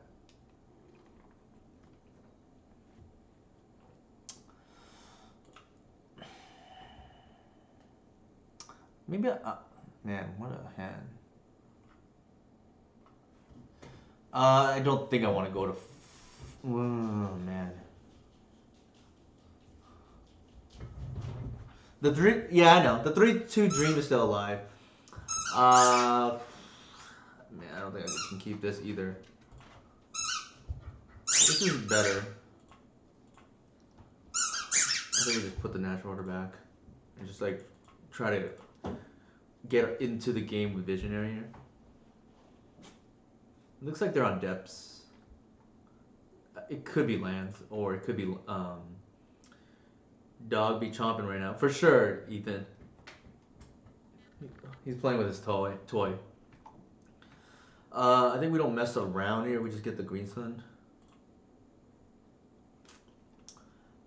But yeah, so far we're 1 and 2. I think the 8 cast loss didn't mulligan aggressively. Game 2, game 3 we just like whiffed. It happens. The loss to post right now is like completely on me. Like just like bad sequencing. The thing about elves is like if you want to play the deck, you have to kind of play almost perfectly. Sometimes you can get away with it, especially if it's like against a control deck or something.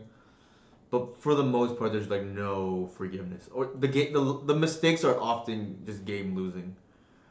I think here we fetch. If they want to waste the arbor, they can. I don't think we want them to, waste 2 of our things.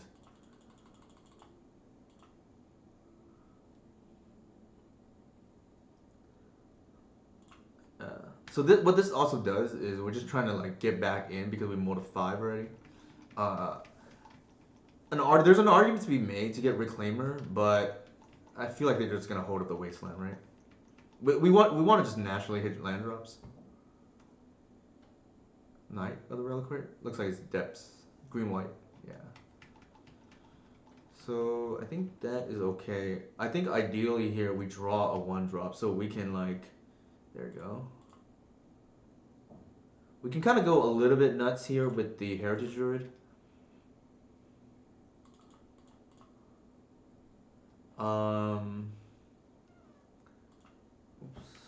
Definitely want to play the Symbiote first. There's a debate here whether to untap a Shepherd or not. I personally think we take the upfront mana. What I mean by that is like we don't want to rely on drawing an elf there. Obviously we do, it's a lot better, but if we don't, it's a lot worse, right? So I think here we guarantee ourselves 2 draws. And then we'll just play the Bog for turn. If they want to waste it, they can.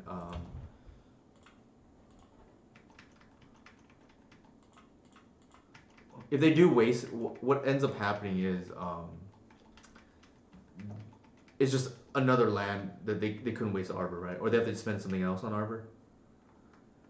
We do have lethal here, which is nice, and I think it's hard for them to win from the spot. They kept a really slow hand. That is a mistake, sir, or man.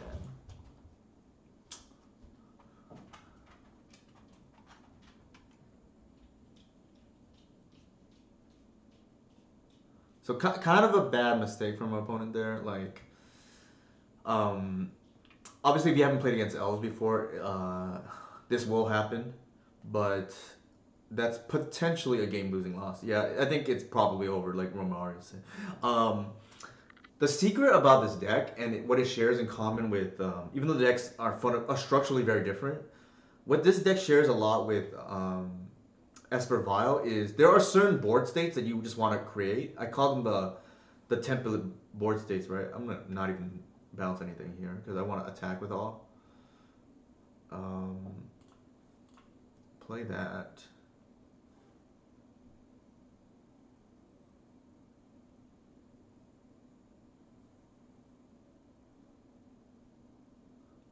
We can't stop it. They wait. Okay, they waste that. That's fine.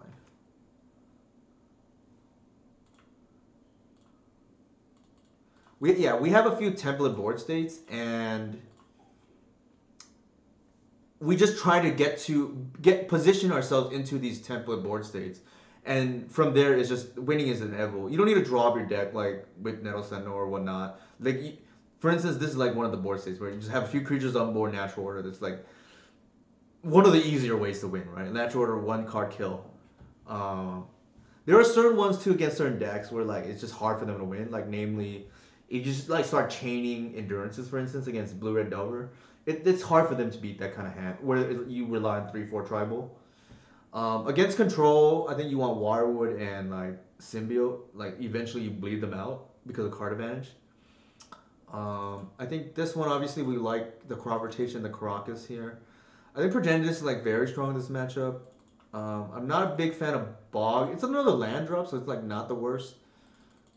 I think we just cut the Shepherds. They're kind of bad. Let's see if I keep in Bog. I don't think I do. No, I don't.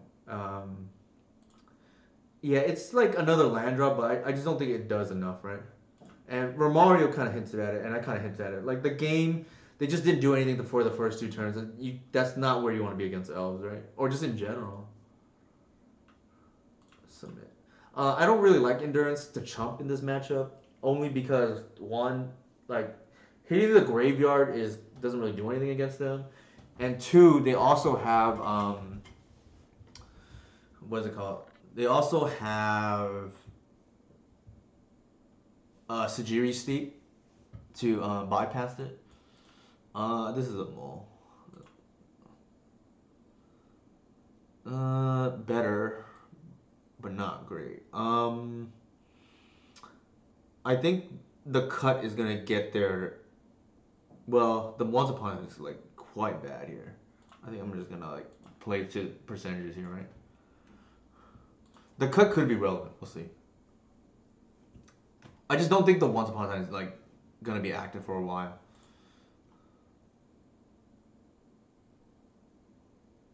There's an argument to be made. I don't even board this in because this could happen where, yeah, I can't turn it on, right?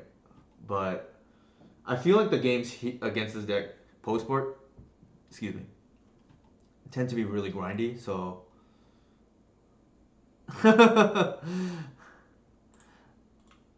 ideally these two would have been fetch land, right? It turns out the murders cut a lot earlier. Um, I think we just take the land here, right? Our hand got notably better with a Cradle there. I think once upon a time finding Cradle is like I saw something going on Twitter today, like people posting their top 5 plays for Modern or Legacy, and I definitely think once upon a time finding a guy's Cradle is one of the most satisfying plays that I can make in Legacy. It feels like I'm cheating, right? I'm like Mike Long, right? Like from back in the day, putting cards under my lap, getting a Cradle out. Looks like we're probably dead, right? Maybe.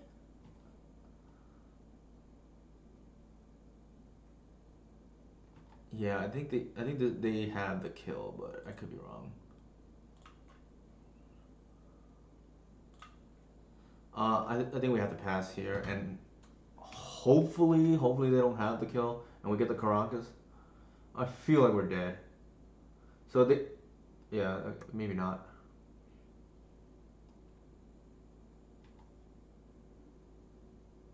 So what they could have done was float 2 mana, use one of it, crop rotation for the stage. They had the second mana from the Mox, and then like that looks like the setup for the kill, to be honest. So it looks like they had it in hand. We have no choice but to go for the Caracas here, I think. Maybe they do it in response and we get lucky. Like they're trying to play around Boseiju.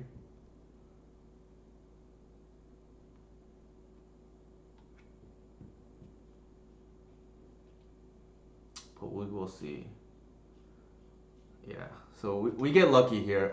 They are not respecting the Caracas. Maybe they don't know about it or just don't think we're playing it anymore or something. But this is definitely more luck than anything else. Like to be honest, sometimes, like I said, you're guessing with the elf player whether they have Caracas or not, right? I've definitely been punished when they did this before to me, and I did not have it. For instance, right? I was just like naked, so to speak. But here, the full reward.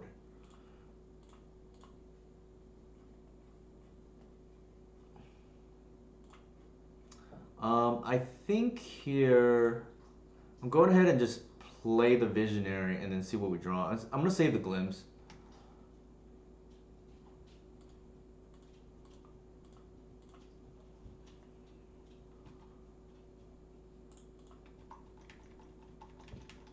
Yeah, we haven't had been running for a bit, so like I mean I get the logic. It's like if they just like scouting lists or just us going based on memory or whatnot, right? But we did cut it for a while. I just think it's a good time to play it again. I have been playing it for the last, to be fair, the last few weeks. But it's not in everybody's list, and but I do think it's worth it right now because the new hot deck that people are, the flavor of the week, so to speak, is mono black depths, and I think that's the reason why I think it's a kind of a must right now because. And I don't blame players. It's kind of cool to play the new hot deck, right? That's been doing well. So I definitely think the Karak is pulling its weight here. I don't know if it's evil per se, Ethan. I feel like the matchup's like probably fine, but I don't know. Maybe I'm underestimating them. Here, we're gonna take the knight off the board.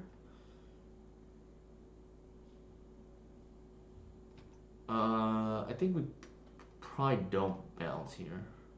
We need the mana. Okay, that's more reason not to bounce, I guess. When they played it, so yeah. Let me see. I we have the kill. It's just like, yeah. I guess we just have the kill, right?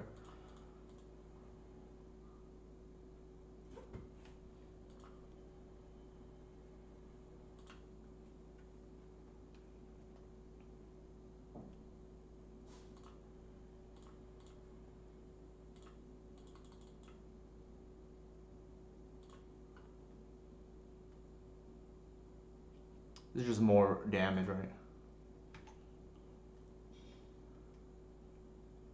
Nothing too special about that.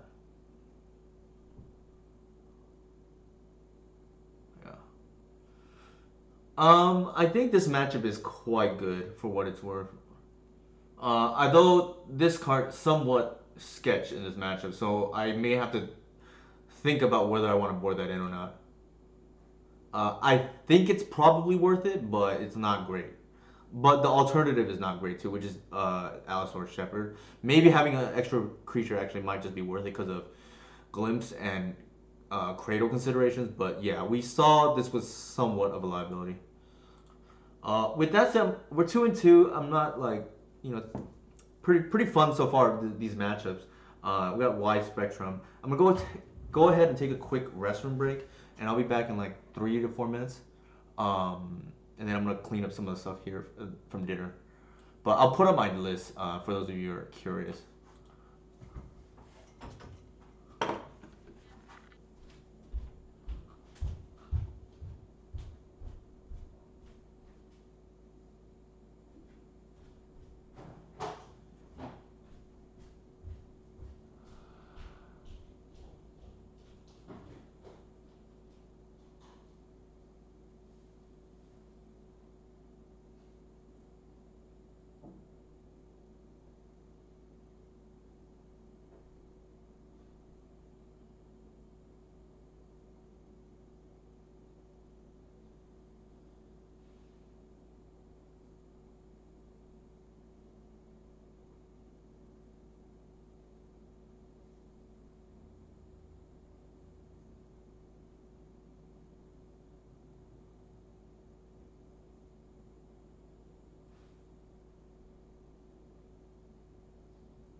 All right, I am back.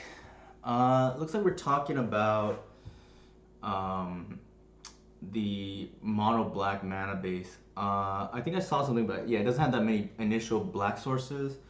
I have to look. Actually, we can just bring it up to be honest here. 1 second. So let's see.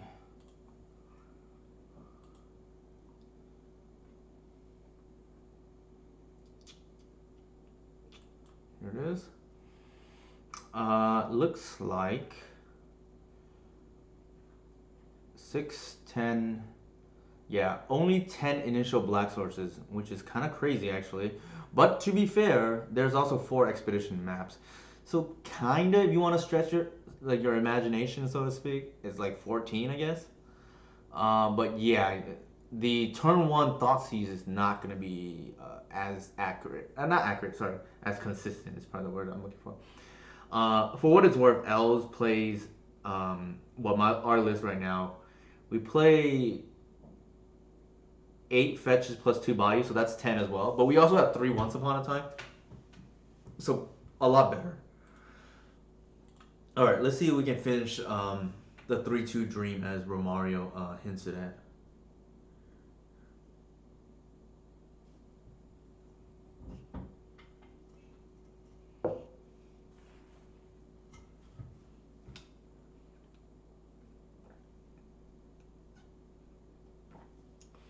But yeah, probably. Well, yeah, we'll see how this last one goes. We'll see if we make changes. I for whatever it's worth, still like the list.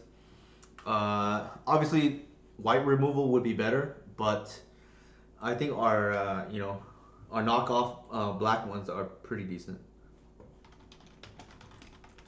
Snuff out notably is just completely broken against some decks.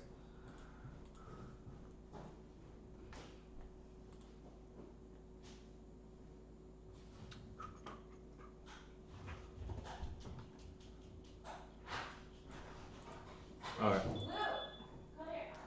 Blue.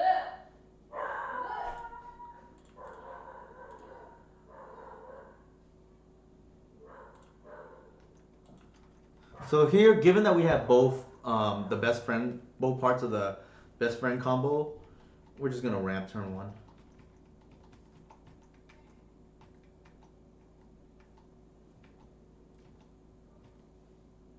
Wow, that's quite the hand.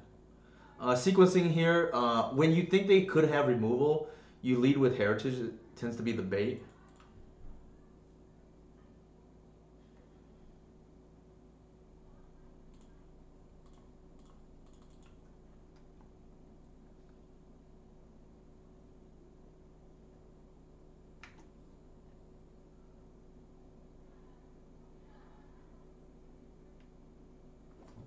The dog ran out notably right now when my wife opened the door.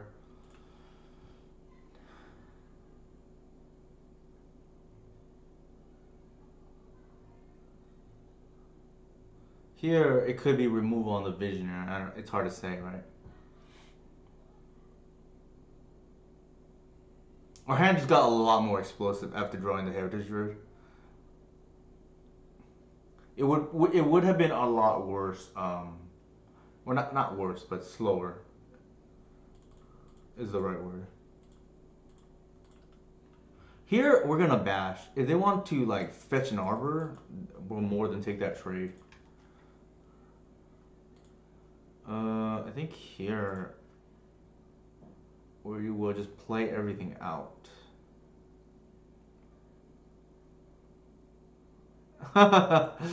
Yeah, I mean the star of the show is gone, unfortunately, right? Here, like whatever they want to do, it's up to them. If they want to remove the shepherd too, I don't think we actually care, right? Like this is what's gonna kill our opponent. Well, they kind of have to answer the shepherd here too, otherwise they just die next turn. So there is that. Obviously, wasteland stops the kill, but that's just kind of like delaying the inevitable, right?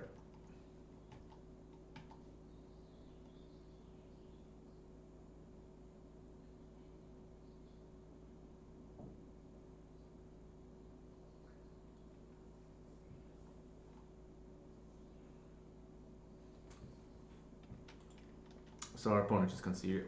Unfortunately we want a little bit too quickly, right? Like I don't know what they're on. That's actually one of the. I mean, it's not a downside per se, but I don't know how to board right here. Windswept to me. I mean, if I were to guess, Come here. I don't know, maybe Depths or something. Boy. But usually Depths has a turn one play. If it's not Reclaimer or Swords, maybe they have their return too. I feel like this is probably a Progenitus matchup. They could be on like Maverick, I guess. Probably don't want the Endurance, I don't think. I don't think we want the Bog either, to be honest. And then I think I'm just going to board in removal. There is a reasonable chance they have Teague or Caracas or something. So I'll try. I guess I'm boarding as if they are on Depths. And we'll see how the cut works out here. Actually, the Corrupt rotation is relevant here too.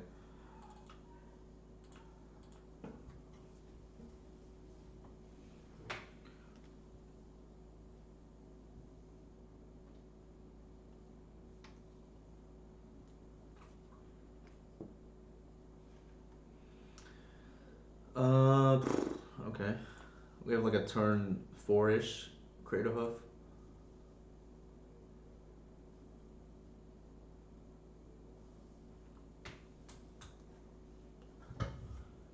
Maybe three. It depending what we draw, but I think four through removal, right? The thing about this version of the deck is it's probably on app. Well, they moved to four. It's probably on. Oh, it looks like it's infect actually. On average, I think we're probably a turn slower than the traditional build, maybe half a turn slower.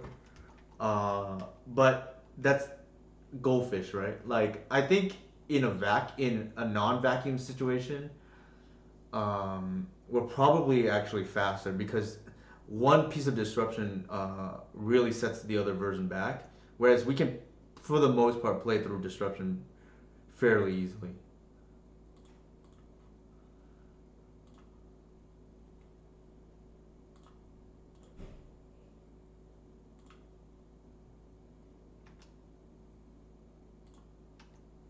They want to block, they can.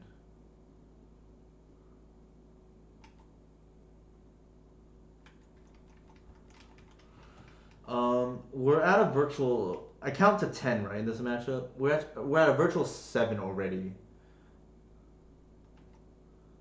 That scares me.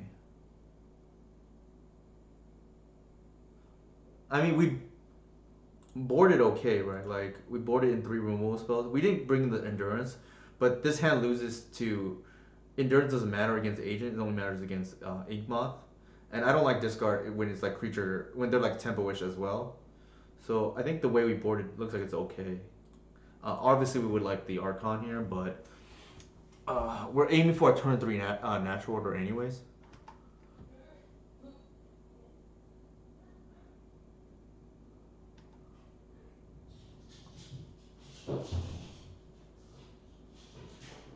Everything okay? I know he ran out. Uh oh. He saw Annie? Yeah. Oh, no Yeah, wonder. so he just rolled over everywhere. My dog saw his favorite neighbor, so he's like, rolling all over the place for her. Sure. I think here we live another turn, thankfully, right? Like, they can't 10 us here, which is nice. And I think the only thing here we lose to is Stifle. Actually, yeah, I think the only thing we lose to here is Stifle because we drew the Shepherd now.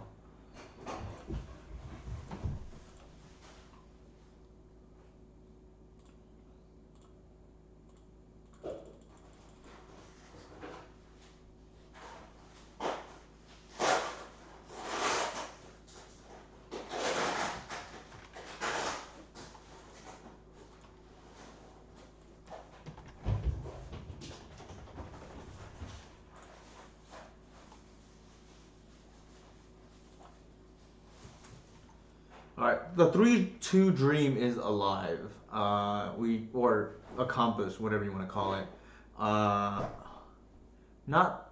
I feel like our opponent did not probably either got really unlucky with the mulligans or probably did not um, make the correct mulligan decision, one or the other, right? Because Mortal 4 is kind of interesting, and obviously we had an insane game one hand against them in hindsight, but didn't seem like that was that great overall. Not too interesting to be honest. These last two matches, I felt like our opponent may not have played optimally per se. Um, I think we could run it back the same list. I know we went 3-2, but like I said, I misplayed here and probably kept a hand I shouldn't have. Game two here. But to be fair, also our opponents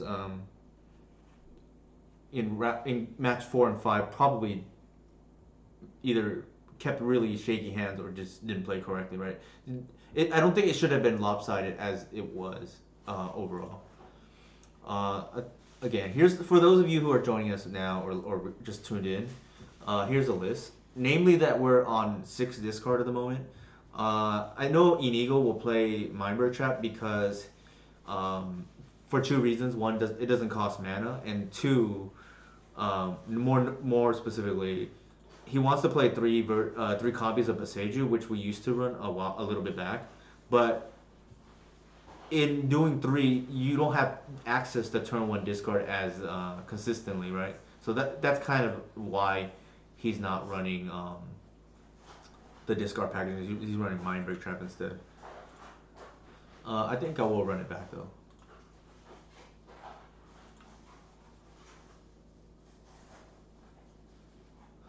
Wait, Judy, did the package already come? Yes, that's why he ran out. Oh, okay.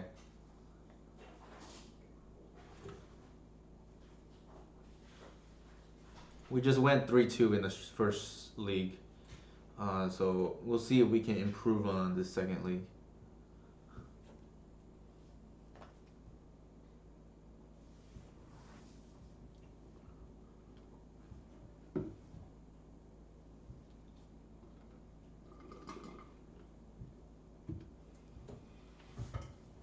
Hopefully I'm warmed up now, right? Like we got our losses out of the way, so to speak.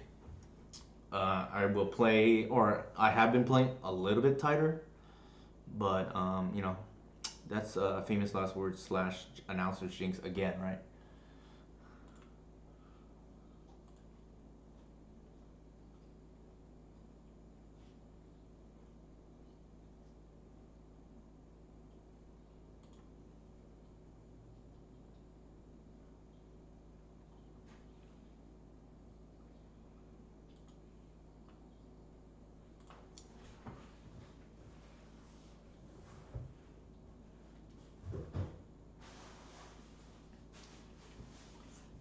Our queue seems to be taking a while. Over a minute is kind of long for Legacy.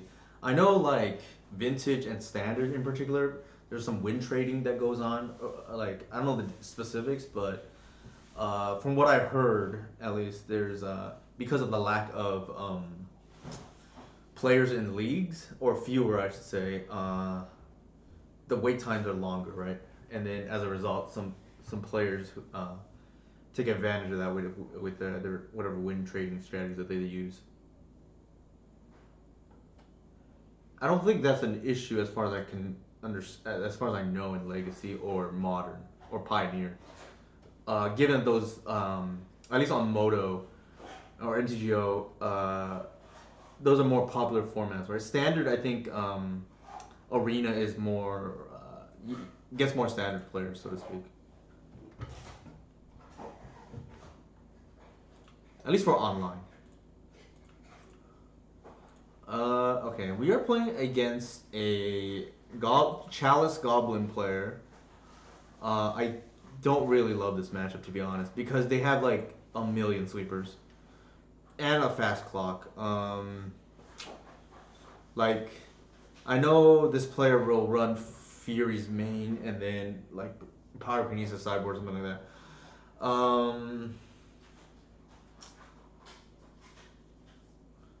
If we draw a land in 2 turns, the hand's actually not bad, but if we don't, it's like, oh man. I feel like we take the chances here, right? They might just turn one chalice us, and then our hand is significantly worse. But we'll see.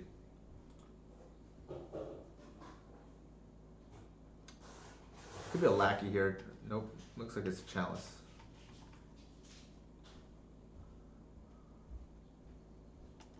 That I'm okay with. That is like not too bad. Ooh, we drew the worst possible.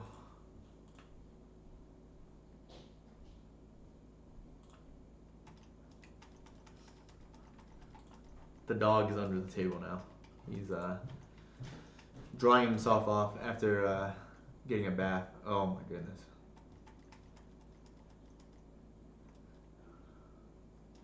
I didn't realize this deck plays Moon turn one in main deck. Maybe it's like a one of, I don't know. But that's like now we lost.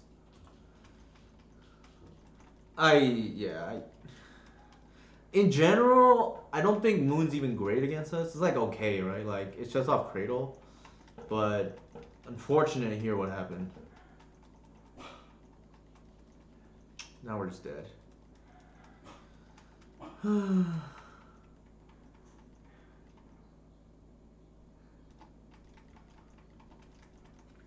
is not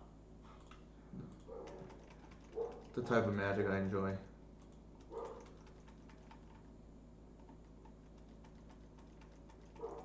I mean, I don't know their list. I didn't think this would be an issue. Maybe it's like a one of or something. I don't know, but like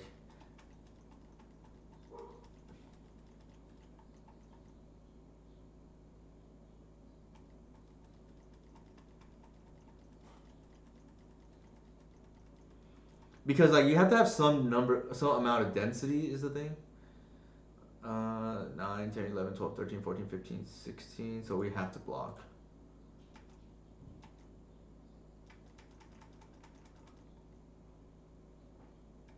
Alright, we're just dead. Well, that was fun. Yeah, this is a Turbo Muxus list.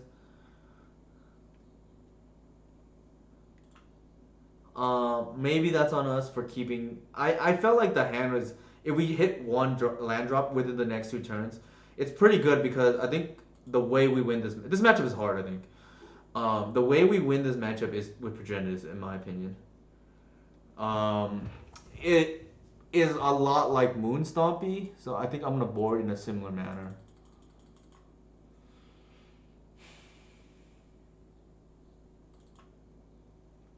I think the Glimpse of Natures are. I tend to board them out against Moon Stompy now because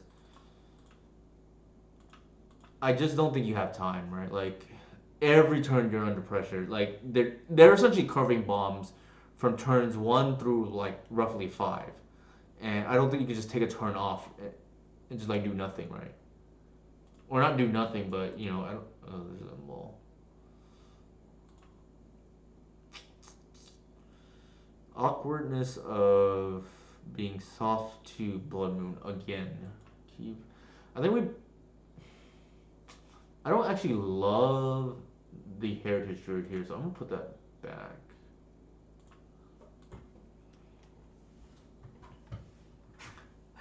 I think, given that we don't have a second elf, I think we prioritize the upside of Gris here instead of the Heritage Druid. Even though it needs black mana, right? Like, I mean, I don't. Maybe I don't know how these Moon Stompy players play, but I feel like they shouldn't try to moon us because I don't think it's that great. Granted, it does stop our namesake card, but still. And when I say stop, it doesn't really stop, right? It means we can't just cheese a win with that card. I guess is probably the best way I can explain it. Sure. Land drop off the top is not bad here. That's ask and you shall receive. I think we do this. We like just Stone Rain our opponent, right?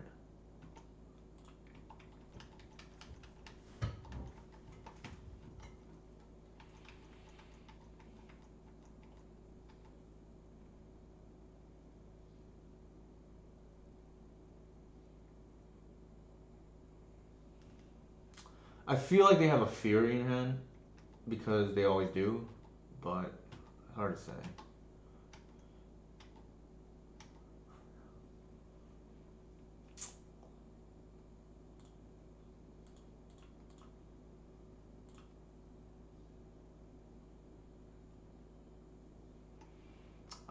The awkwardness here is,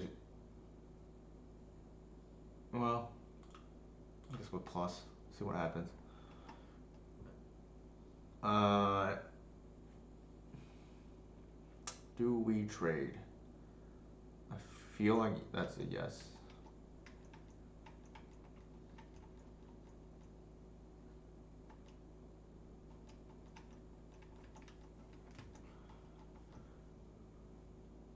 Obviously, it's a little bit dangerous if they like have removal of some counter, right?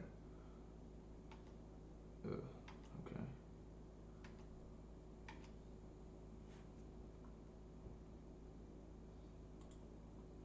So this must attack into the collective, which is fine.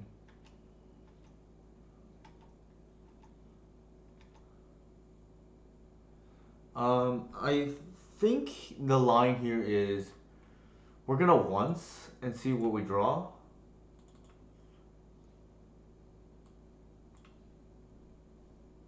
Visionary is actually a very good draw here.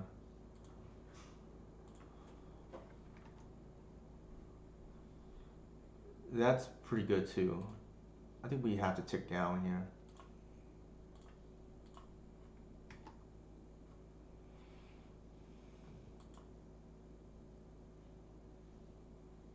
So if they block, I don't think we care actually.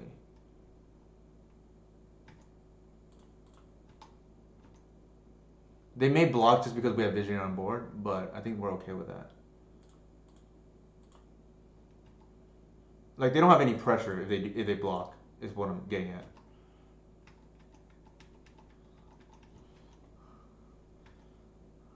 at. Well, this is not a traditional Moonstomp B deck, to be honest. I know this Zetin player because I've paired into them a few times. Um, what is it called? I know they play this list. Has been playing this list for a while, so it's nothing new. Here we obviously just take up the. Ooh. Hello.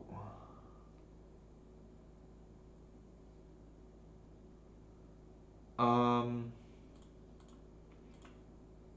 Actually, hold on. I think we plus here first, and then we like play the morph face the burst lord face down, and then we set up for a kill next turn.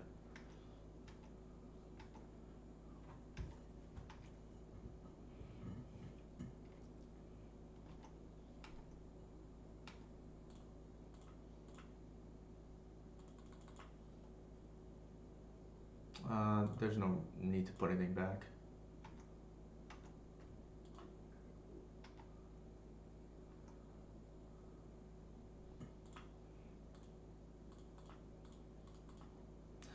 We don't want to accidentally mill the hoof here because we have lethal.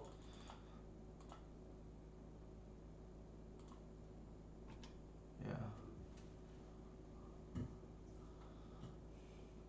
That played out kind of how I was hoping it would. Namely, like we just curve out and we just like put creatures with big butts out, and then it stretches their pyrokinesis or furies.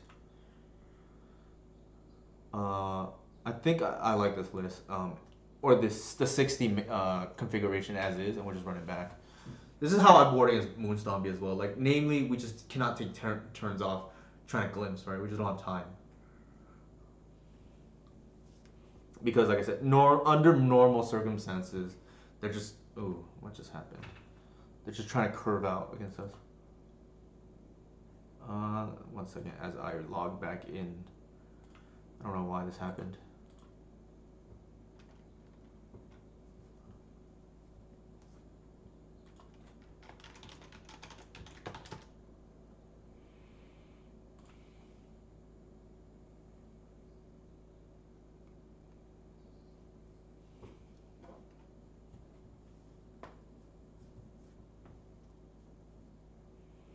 Alright, I am back.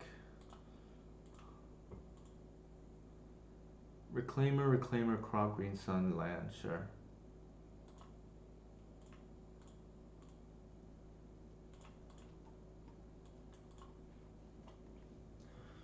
Chalice?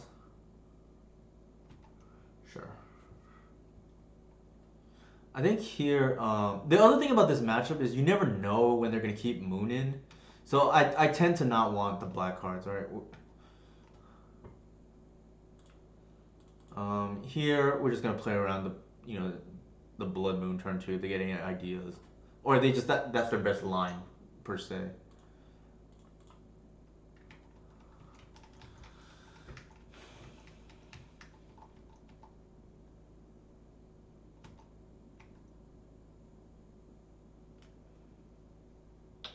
I feel like it's gonna be a Rabble Master or a War Boss. Oh no. Um, Given that they didn't do anything here, I kind of wonder if they're either trying to get us with a removal with a one drop on the stack, or yeah, I feel like we cannot chance it because they did that.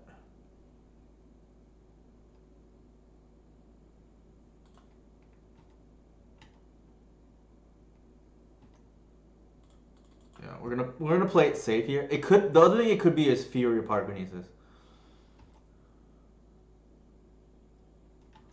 And that's actually a pretty good draw here. We this deck really needs to hit land drops.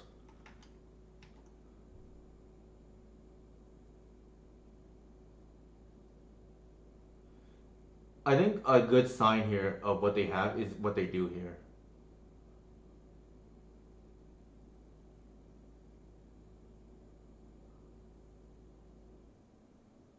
Ringleader?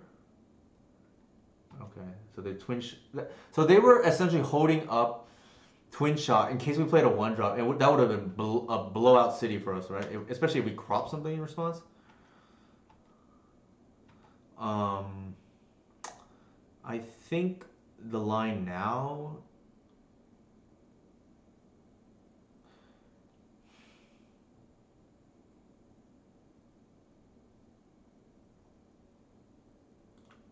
Yeah, I think the line here is since they're tapped out, we can get our green sun for one. Um, and then actually just play a bunch of our creatures.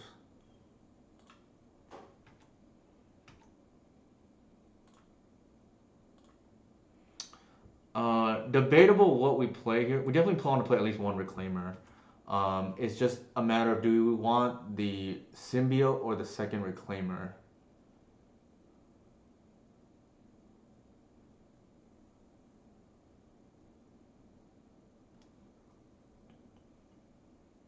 I think we have to protect the Shepherd, given the Chalice.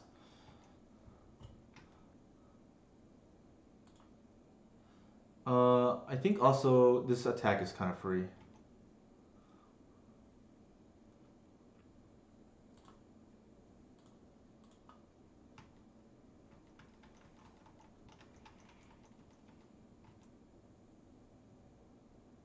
Thanks, y'all.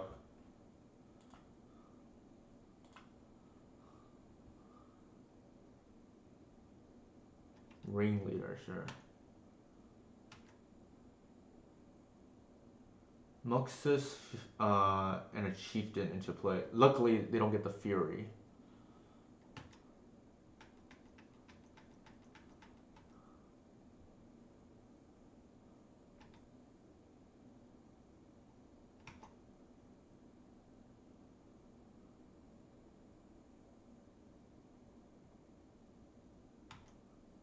Okay, interesting.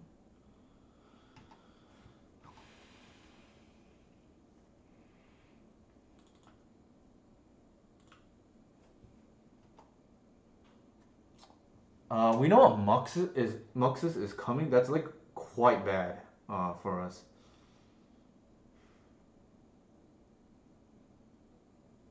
Because he had 2, 3, 4, 5, 6, 7 mana now.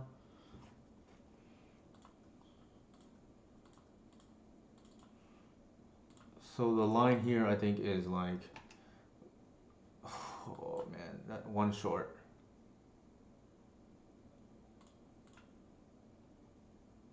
I don't think we put anything back. We just play it as a 3/4. There's no need to attack because we have to kill next turn. We just have to like hope not to die to that Muxus.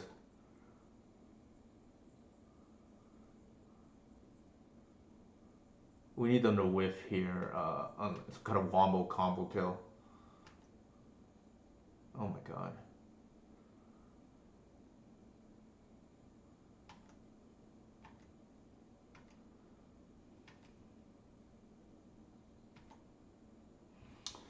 Alright, how much damage is this and how much can we take?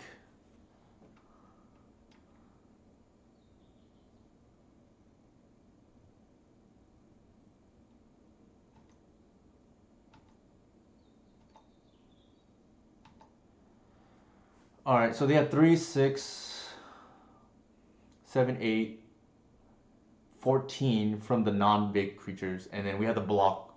Looks like 4. Jesus. All right.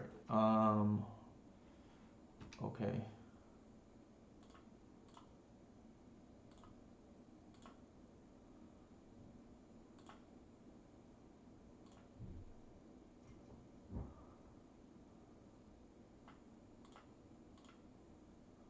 I think we do it like this, and then we bring the shepherd back, and then kill on the crackback.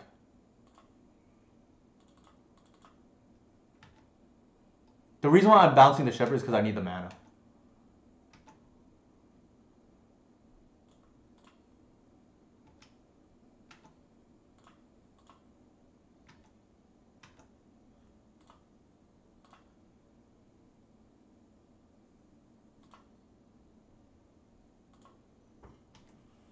So that's pretty good. Yeah. We just needed not die there, right? Like we blocked as much as we needed just to not to die, and then we kill on the crackback.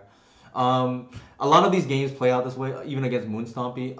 This is not the only way the game can play out, but it is one of the routes to victory where they just have the aggro hand, and we can just go over the top with natural order, right? Another way this game can play out, obviously, is like they turn one moon us, and we lose because of that. We kind of saw that up to a smaller extent game one. Um, I would feel better about Progenitus in this matchup against the Moon variant compared to the Goblin variant, only because this version is a lot more aggressive. But those are typically some of the ways this deck plays out. These games play out. All right, we're on the board here, 1-0. I'm gonna go ahead and take a quick restroom break and then refill up on the water. I'll be back in 1 minute.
All right, we are back. We can start the second match.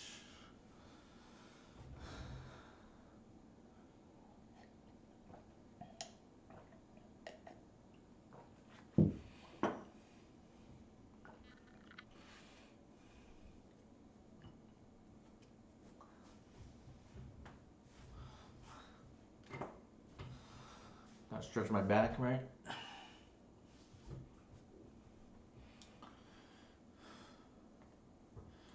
Off to a good start though. I'm always happy to start a league off on the right note, so to speak. Right. It's a terrible feeling to start off 0-1 and then there's no chance for either a 5-0 slash maximum pricing at 11 chess. Speaking of chess, they're quite low at the moment at 2.4 on GoatBots. I wonder how much Force the Figure is at the moment. I know I've been watching that for.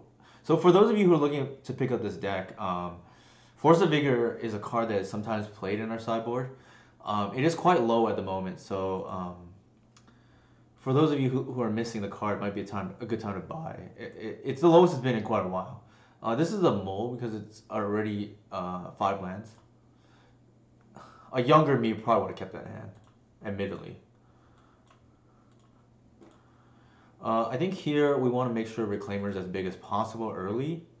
So we're just gonna slam. We're gonna fetch first, and what that also does is it thins. I'm all about thinning. I have no idea what my opponent's on, by the way. Flooded Strand could be anything, right? Like, could be. It looks like it's blue-red. Ugh, that's an ugly Delver Secrets. So here, what we're gonna do is we're gonna play the fetch, main phase, crack it, and then get the Bayou, because what that does is it will give us the option to play around removal. Yeah, I don't know about this Delver here. So we can get Cradle here. The I see new players sometimes make this mistake, which is they don't fetch main phase, and they get blown out by removal. That's the reason to do it. The other reason why you get the Bayou, even if the basic is not in my hand, is that gives you the opportunity to rotate for the basic if they play Wasteland, while also growing your Reclaimer to a 3/4, right? It gives the maximum number of options. Obviously, we can't do that here if they play Wasteland because the other force is in our hand. But this is just a good heuristic, right?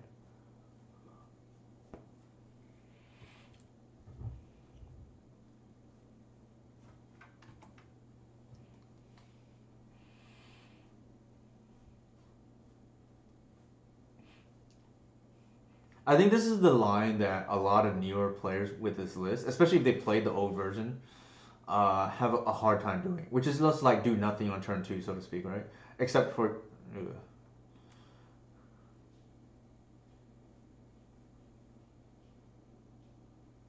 Interesting. I think here.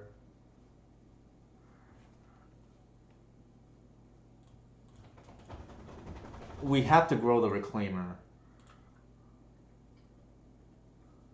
So I am considering just bogging them here.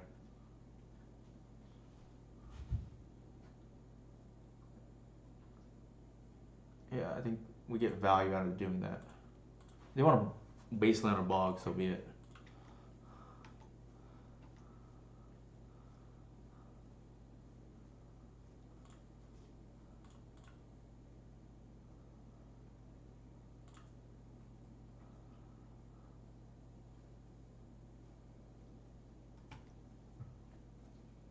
That's a good draw. If they want to daze us, they can as well. Sure.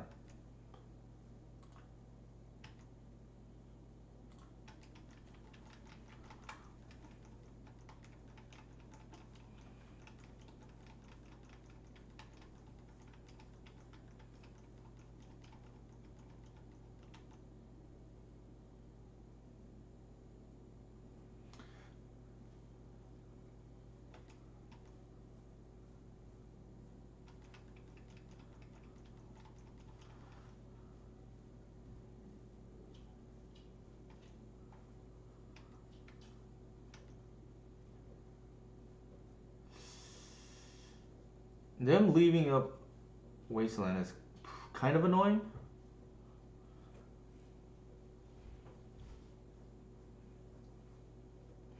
Maybe I don't think we. Well, there's an okay chance I guess we can race.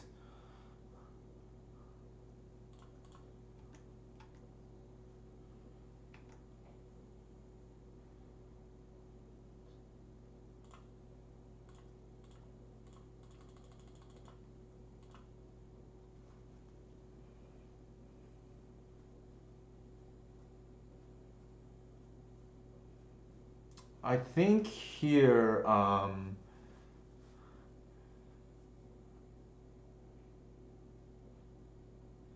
the thing about Reclaimer here is we put them on turn two clock. We're on a 4 turn clock at the moment, but they probably have some number of bolts in hand.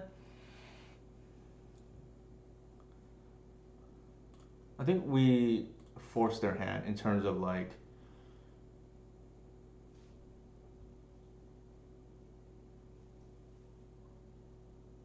playing the visionary out and trying to draw their force of will. Actually, cancel.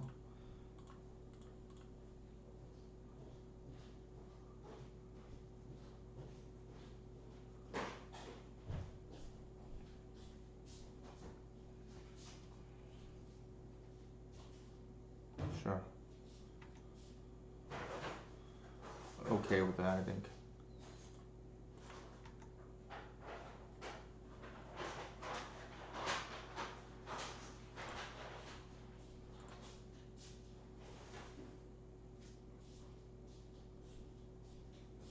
Might force this, I don't know.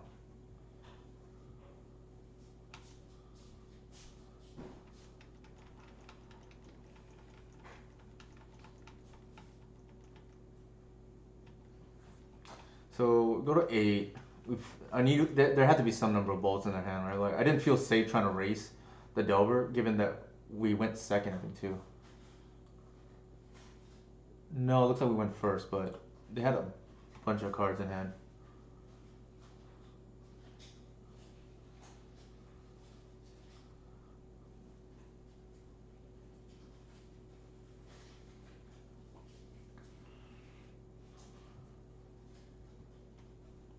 The other thing is like our plan gets foiled. They just play either a DRC or a Delver. Suddenly we don't have lethal in turn 2 turns already, and we knew they had a bolt there, right? Like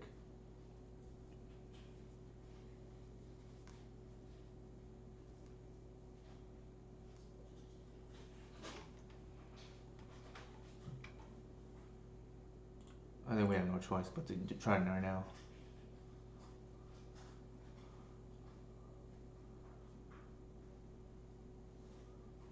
We don't have many turns left, so I think we have to find the glimpse.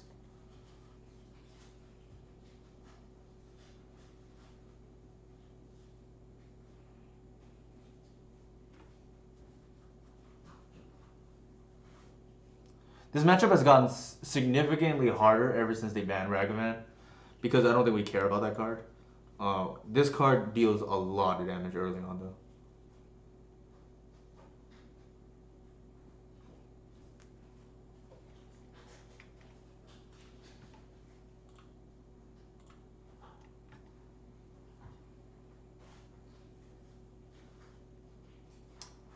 I think we play this just in case.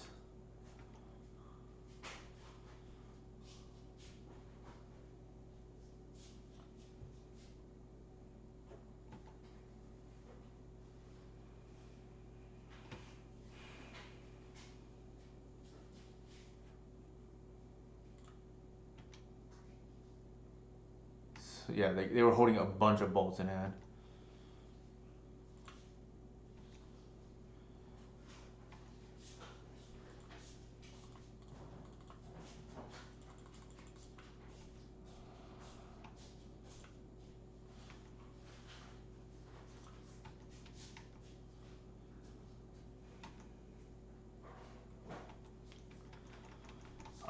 So we're at 5 now.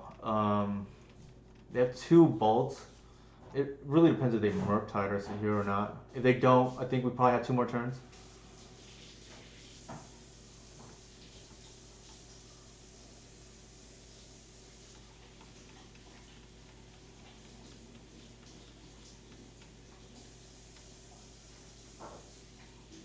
Yeah, I think this is a facade in terms of like we made the right play in terms of not a facade. Sorry, we didn't get baited into trying to race the Delver, right?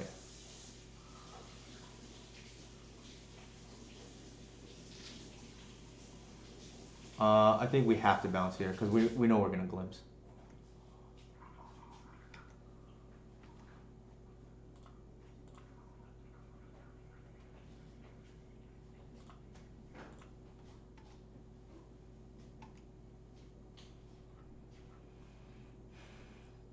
good draw to start. Yeah, for sure.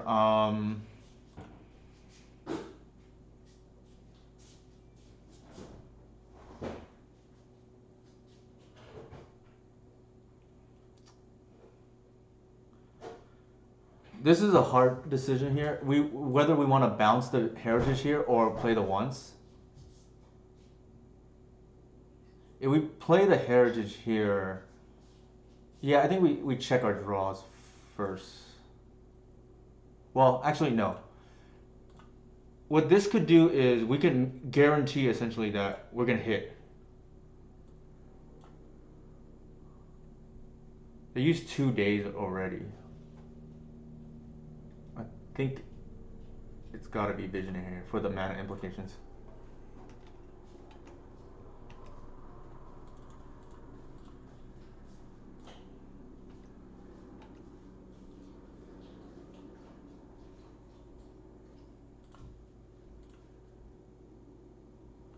Cancel.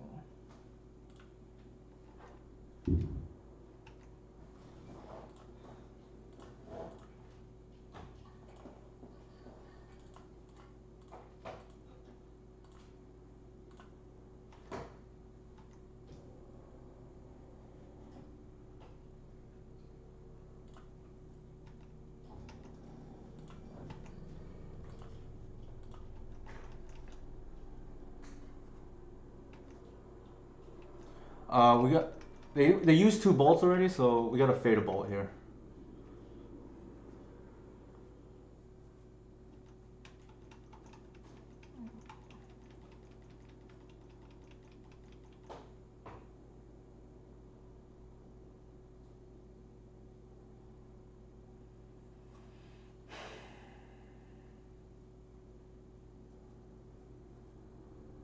I play the reclaimer because in case the racing matters here. Like if they had a ball, they obviously would have played it. But here, it kind of means that a 1 drop doesn't save them, right? Because if they play a DRC, waste us, we just attack with L.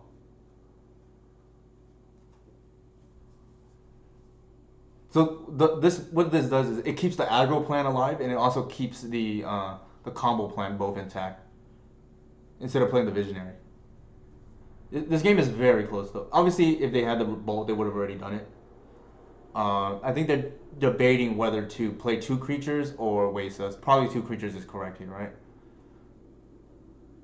If it's a Murktide, they lose. All right, so they just lost the game because they block us and we just run everything else in.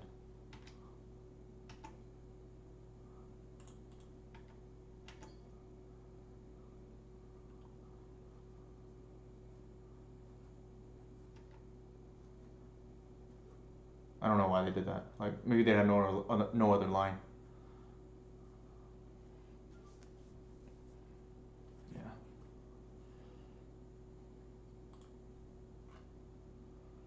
That was way closer than it needed to be. Like their hand, to be fair, their hand was quite good. So I'm glad we were able to power through that.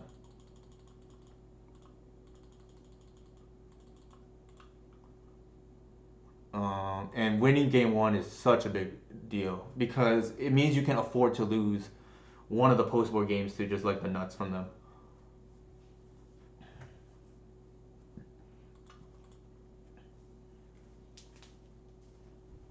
I think we played extremely tight that game.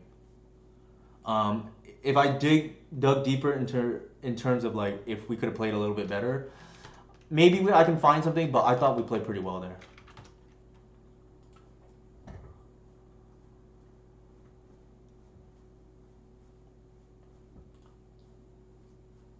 And I think Yog put it best, right?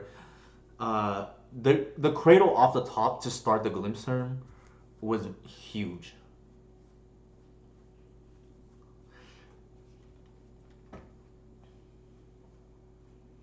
What made that game really awkward for us was the fact that they left a wasteland, so we couldn't really do what we wanted to do, which is untap with a cradle, right? I guess they were trying to fight on the combo axis, So we nickel and dime them, and I think that's actually where heritage is kind of important, especially game one. Whereas if they are on that plan where they're going to keep you off Cradle, like they're hell bent on keeping you off Cradle, you have to have another way to generate mana. And I think um, even though Heritage Druid is not, it's probably one of the worst creatures in the deck, but it's kind of a necessary evil.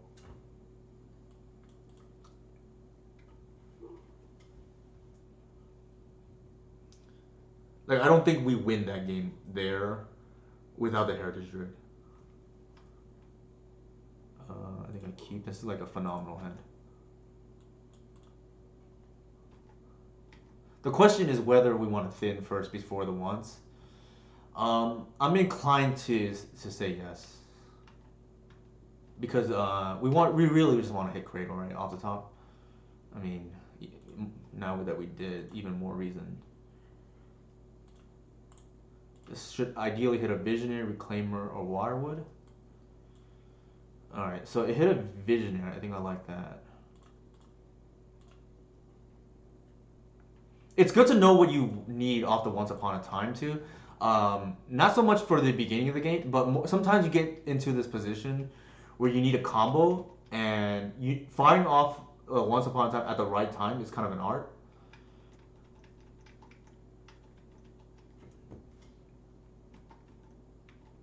Here, if they kill the Arbor, I'm just gonna go Visionary go. If they want to daze it, like be my guess, and then I'm gonna set up for a turn 3 glimpse. If that's the line that they end up taking. If they don't, I'm glimpsing turn 2. It's gotta be a removal spell. Okay, they're gonna do it that way.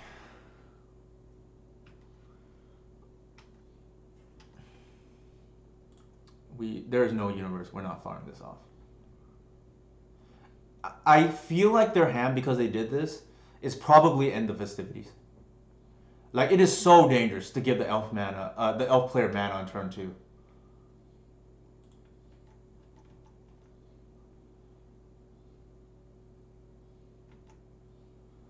I think given that they did that, what did they pitch here? Iteration. We can't glimpse for value anymore. What I'm gonna do here is I'm gonna force the visionary through, and then set up for the following turn. Like our lines are still open because we drew the second glimpse.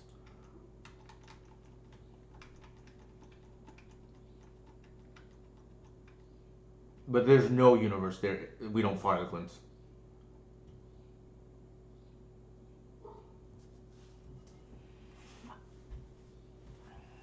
It is curious that I didn't want to get the visionary days for what it's worth. That's why I play the Shepherd. If they end the festivities here, that's something I live with.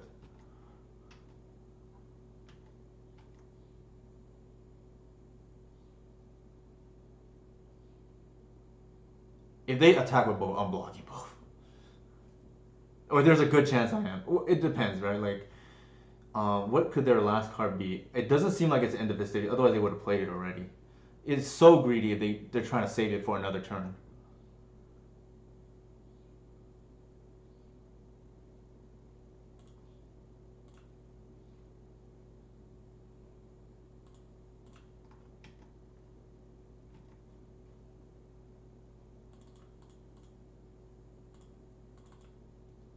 We need a Waterwood here. Endurance is not bad.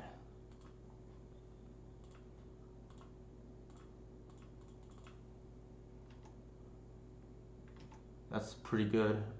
I really want a Waterwood because it's good with Glimpse and it also hedges against End of Festivities, which I don't know if they're holding or not, or like it seems a little bit greedy personally if they were holding it.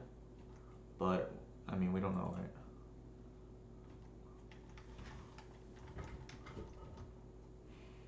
The endurance is kind of big though, but pun unintended. But we really wanted to hit the Wirewood, right? Like to keep the glimpse going while hedging a little bit against end of festivities. I think what makes this matchup hard for a lot of inexperienced L players is playing through the hate, right? Like making sure that we have. Oh, the game's over. What?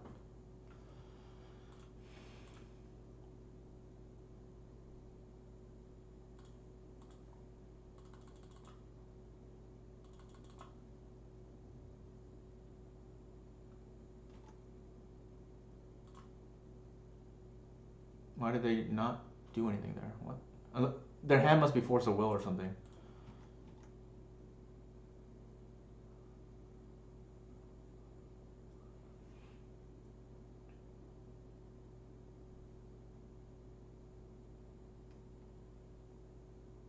Yeah. I feel like my opponent maybe didn't play that correctly.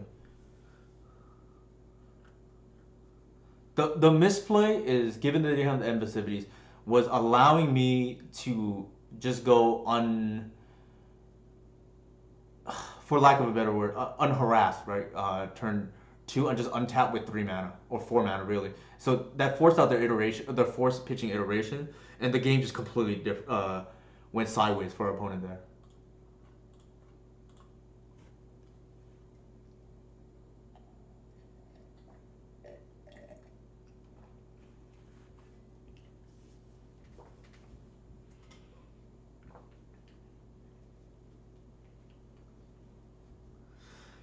Um, yeah, I have to look again. What was their keep?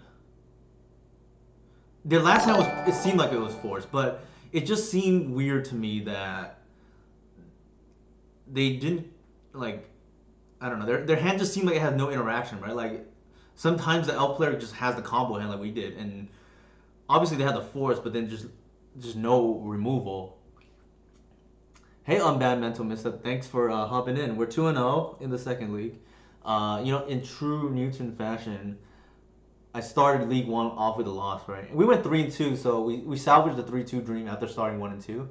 But definitely a better start here. And the two losses I'm not too concerned about. One of them was against 8cast, surprisingly. I probably didn't respect my opponent enough and just kept a whatever's hand game two. And then game three, we notably drew both games two and three in our opening hand. But yeah, we just had an awkward game three. But game two is probably on me. Our other loss was to what was it to? I know that one was also on me, but I don't remember why. Let me look. Oops.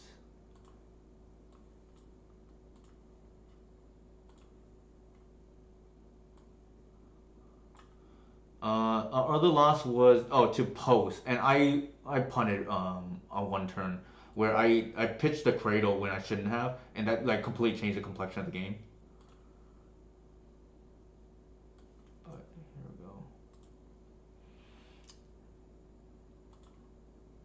I think if you don't have a removal in your opener, I think what you have to do is you have to force the turn one play from the opponent, um, because that's equivalent to removal, right? Even though it sucks to do, but I just think like sometimes these blue players they think they can find a needle in a haystack in terms of digging, right? And that you just don't have the time against these combo decks.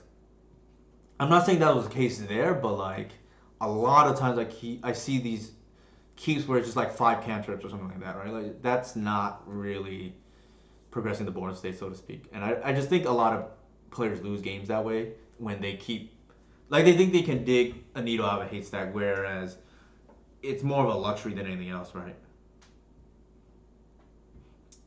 But yeah, the double DRC starts are very scary for the elf player. Hey Mike, how's it going? And I think the way you beat it is you try if they're gonna tap out for threats. What I've realized is you want to combo them. If they're gonna play the control game, then that's when glimpse of nature. Sorry, not glimpse of nature. That's when you can kind of grind them out, right? Because their damage throughput is lower. So it's important to have. I've found a heritage druid still in the deck because it means they can't just like disrespect our combo game plan, so to speak. Because I've noticed a lot of players just like tapping out for two threats turn two is like as if we can't combo, right? Like yikes, Mike. Yeah, being an Ant player, I don't know if you were playing Ant. I'm assuming so. I know and Mike have both told me in the past the deck or the archetype they don't really want to play against is Chalice, right? And Moonstop in particular is even worse because they have three ball and they have moons that can just lock you out of colored mana. Reanimator also historically is the combo deck that beats other combo decks. probably less true now. Like a lot of those heuristics are still somewhat true, but like they've all changed over the years. For instance, but yeah, I think if like I own Ant like on paper, and I definitely played against Moonstomp. This was obviously a few years ago, so things were a little bit different then, but it just like felt like a nightmare. Like I would get turn one Moon, and I'm looking at all these fetches in my hand, or they go a turn one Chalice on zero, and suddenly I'm looking at all these Lotus mana in my hand. I can imagine like because I don't think the Ant deck has changed structurally too much. Obviously, the Moon decks have changed a little bit with unlicensed hertz and faster clock, so it's even harder I think now. But yeah, I feel sorry to hear that, Mike. We were playing against noted Matthias Hardstyle here. Um, this hand is a little bit sketch. Like the glimpse of natures, it, I'll keep it. It's like real speculative though. Like this could end up just backfiring. Yeah, so everybody knows it. Moto's most toxic player here. So yeah, backfiring immediately against us right now, right? Like the turn one Trinisphere. Obviously, turn one Trinisphere is gonna be hard to beat regardless. Um,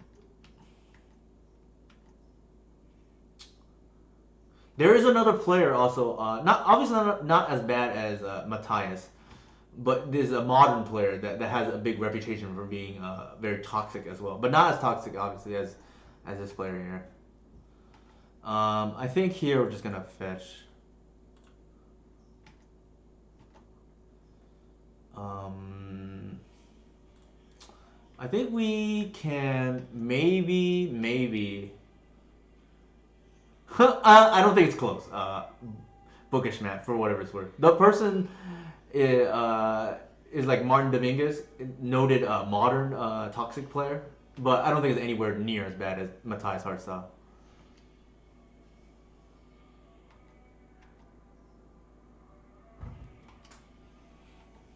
But this person's reputation speaks for itself, right? I think here we get the Trinisphere off the board.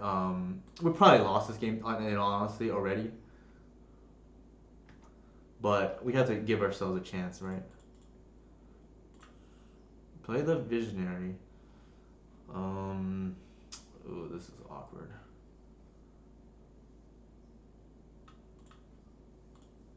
We play for mana. It's not great. In honesty, we're probably just dead.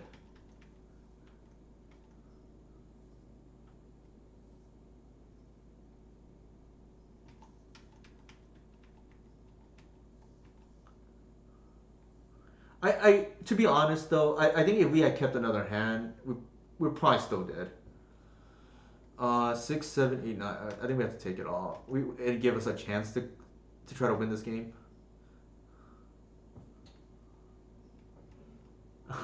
I think the hope here is we draw a Visionary into a fetch. Not what we needed.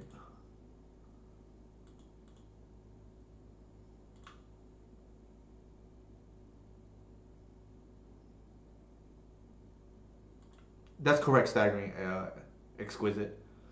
I think here we draw the Visionary, see what we draw, but that's not gonna get that. Yeah, I think we would have lost this game no matter what. Like they curved turn one, three ball into Rabble Master, and we just cannot keep up.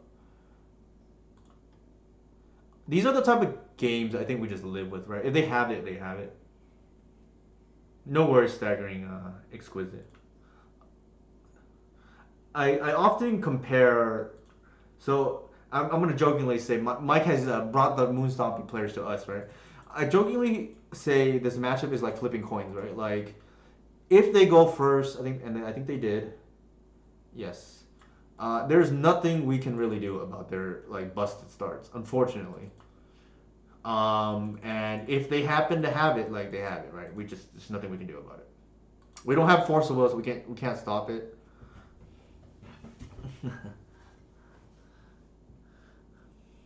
But yeah, we'll see how it goes. We're 2-0.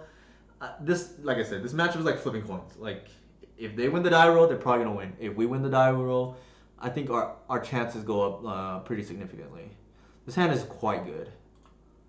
The way we beat these Moon Stomping players, if we play 3/4 tribal, this does not have anything. Well, endurance does not do anything with regards to the graveyard, but it's just crazy that they cannot be a 3/4.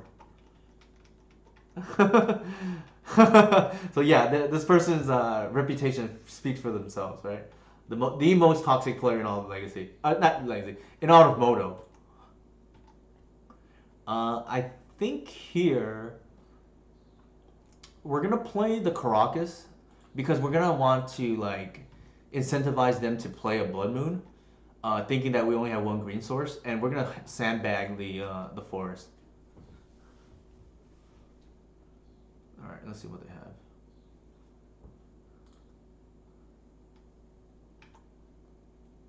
So kind of worked to our plan, right? Like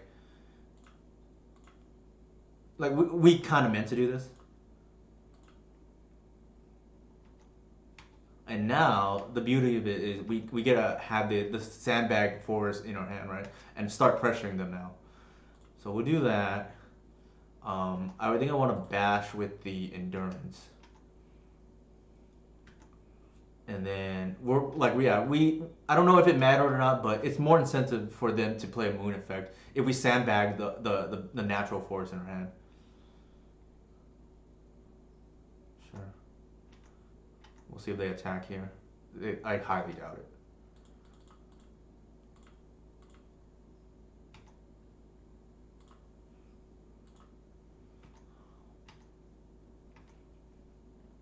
Ooh.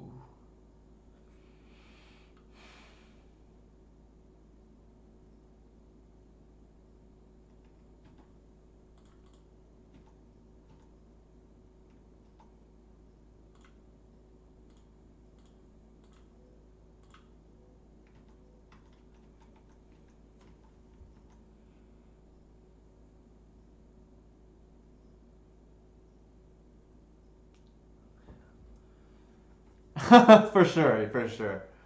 I'm drawing everything but elves right now. The water wood notably kind of bad, but the endurance is really good. And I think we're just on the pressure plan, right?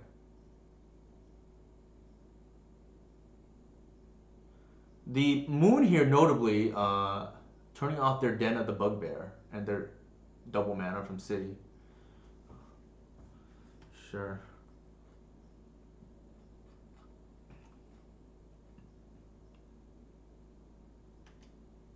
Oops, no elves. I love it.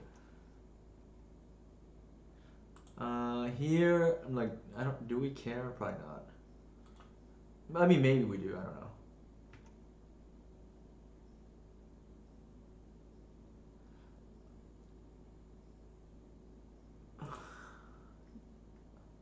I don't think we hit it. I think we just save the Visage in case we need it.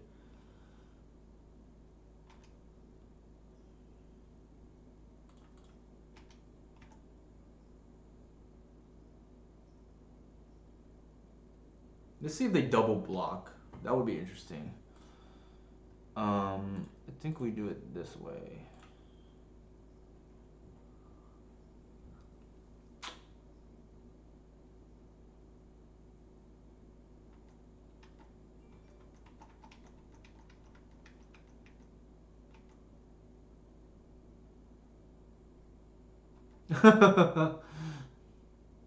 Fury probably.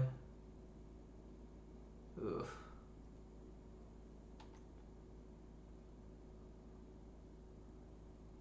They probably hit one of the endurances, I would imagine. Oh, they don't? Interesting. Um, I think given that board state, we just do that.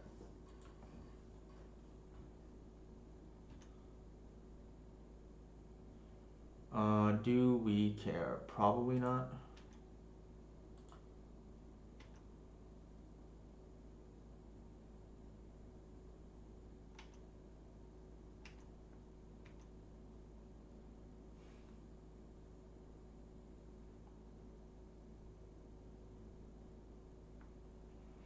I think here we attack with both and see what they do.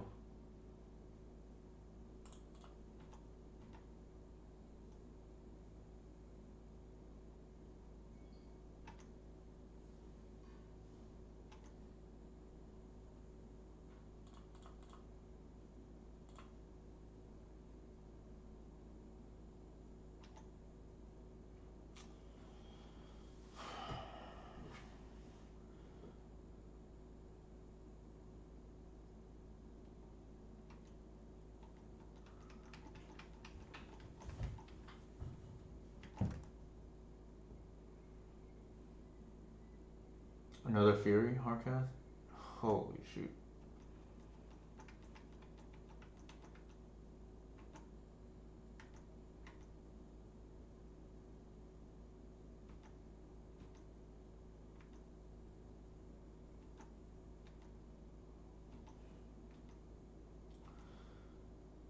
Uh,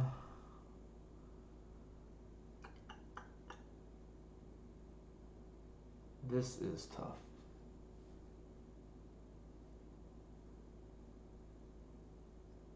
There's no way we can let the Kiki-Jiki live. The problem is we can't do everything well, we sort of can, right? Like if we get if we get a what is it called?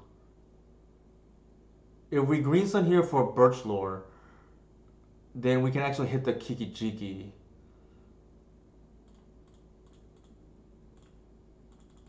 And still threaten lethal next turn.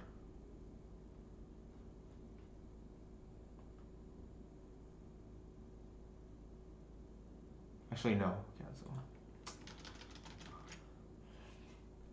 If we can also get an endurance, but the problem is that only trades with the Fury. Yeah, I think we.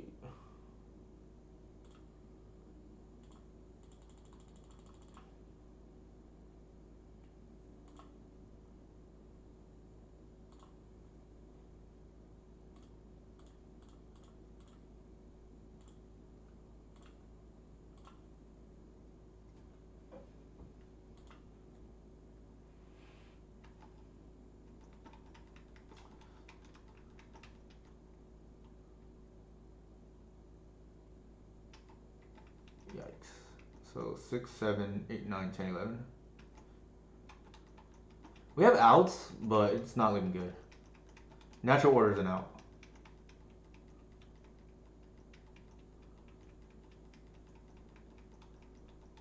I think that might be the only out, actually.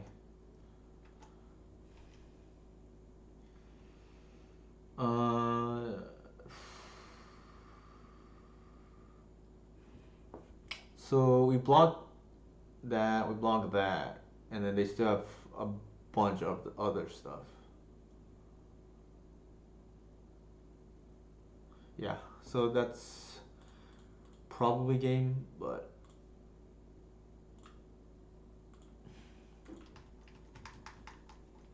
unfortunate. I think it's tough to win this matchup without natural order. And they had two Furies that were hard casted. Um, I think it's hard to win with that kind of value. So yeah, unfortunate, but I think that's probably how our losses typically look like in this matchup, even with endurance.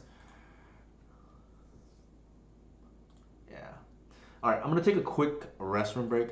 Unfortunately, we saw. I feel like that's how we lose against these Moon Stompy decks. Where if they get a hard cast Fury, even with endurance, it's kind of hard, right? I feel like this matchup, Bookish Matt, is one I would rather not play. It's real coin flippy for sure. If they're on the play, it's very difficult from my experience.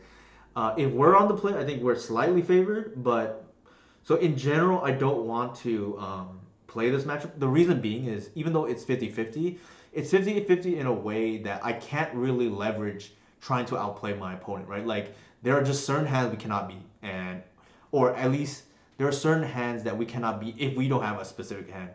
Um, namely these Fury hands where they get a hard casted, right? And then they go like turn one or turn two Trinisphere. I don't think we're winning that without natural order. Like most of our victories in this matchup involve natural order. But yeah, I don't really like this matchup because even though it's 50-50, and if you want, I wouldn't even mind people if they said they were 55 and we're 45. Um, yeah, if I don't really like it because I do not think we can outplay them because like in my experience, there's been times where they've made a ton of mistakes and still won, and there's been times where I make a ton of mistakes and I've still won. It's just the games are not very interesting. But I will be right back in a minute.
For sure, bookish Matt.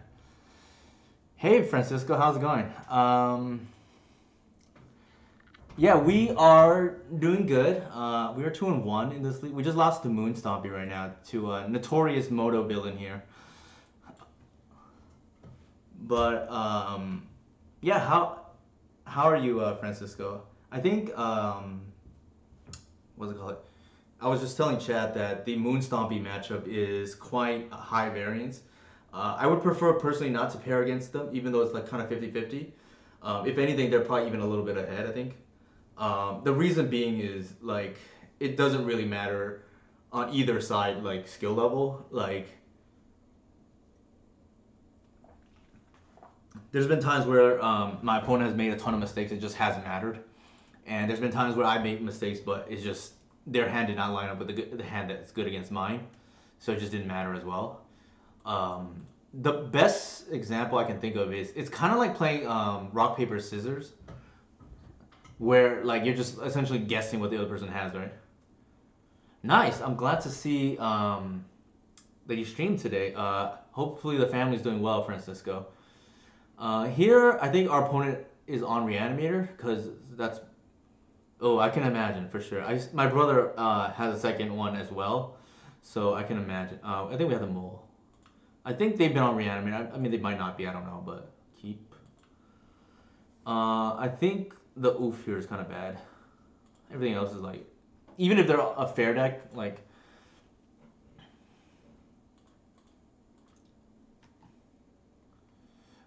I'm glad to hear that, Francisco. That's awesome. Oh, we're gonna have the full blowout here.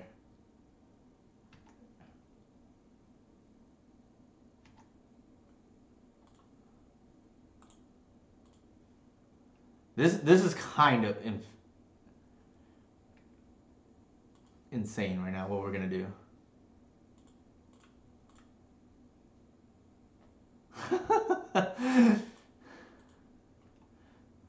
Also helps that we had a hunch that they were on Reanimator, but to be fair, we would have mulled that first hand anyways, and we would have kept this identical six regardless because in the dark, the collector was just kind of random, especially on a six already. But that's kind of the stone nuts that we just had right now.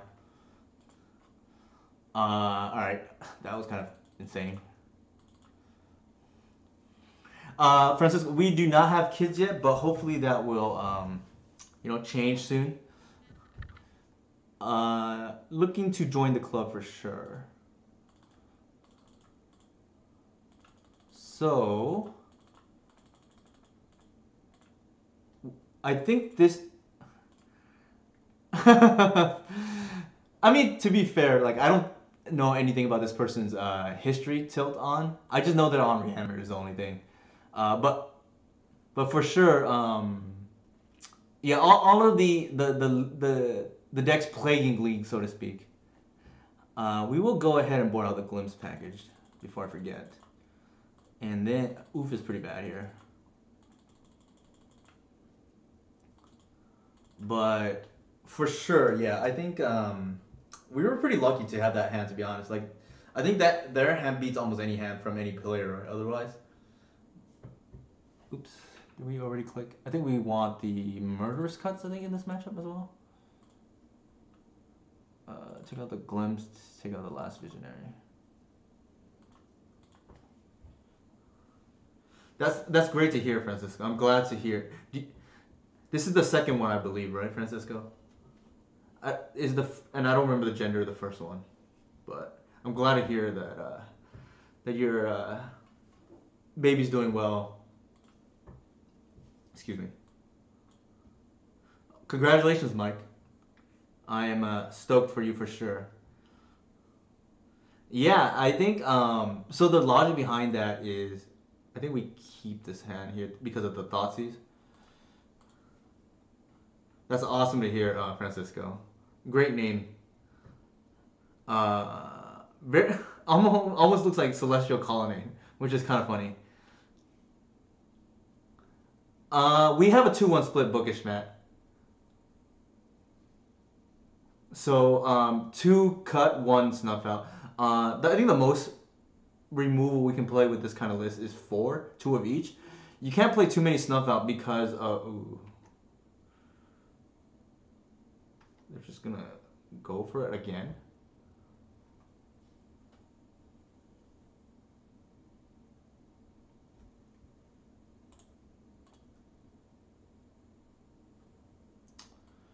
Well, not hit. We have one out in our deck. Well, actually, no, we don't. That's funny. We have our out here, actually, which is kind of funny.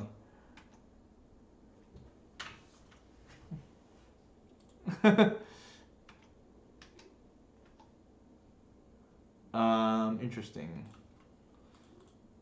So I think here we go to 17. That's okay. I don't want you to have that.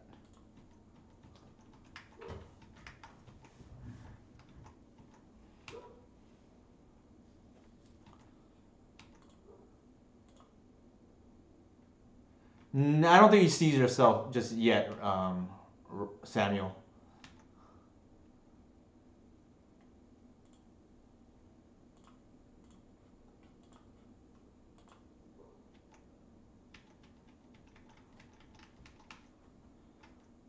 For sure. Hey, Mana Traders, how's it going?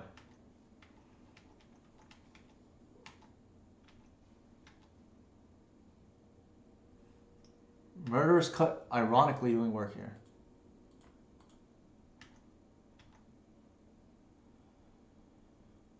I think we play the Arbor here, to be honest. And then I think I'm just gonna pass. They might just suspect something's up. Who knows?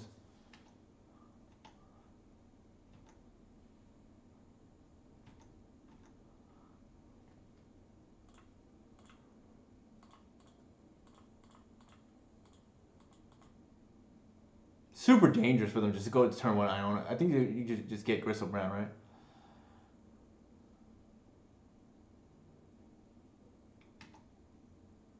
Might be another. Oh my god.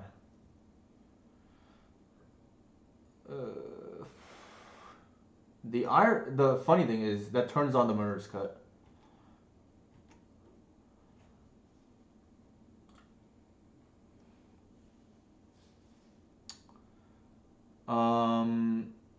I think we have no choice but to leave the cut up. The reason being is if they play a discard spell, we just lose. Well, not lose, but like we go 1.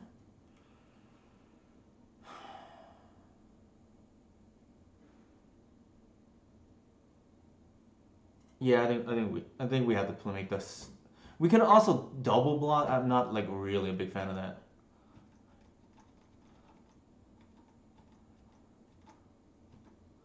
And then they have a reanimation spell. We probably just lose anyways. I think it's like a reasonable chance our opponent has discard.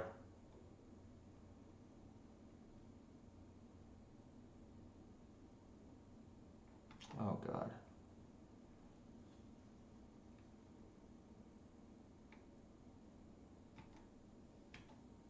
So our line got punished, right? Like we played around the it's either we play around the reanimation spell or we play around the discard. Maybe it's correct to play around the reanimation spell.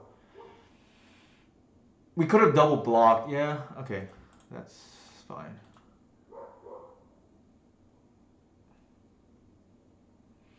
I think yeah. I think maybe it's correct to play around the reanimation because there's 12 of them, right? Now that I think about it. So in hindsight, maybe we just play the two creatures and just double block, leaving the Murderous Cut up.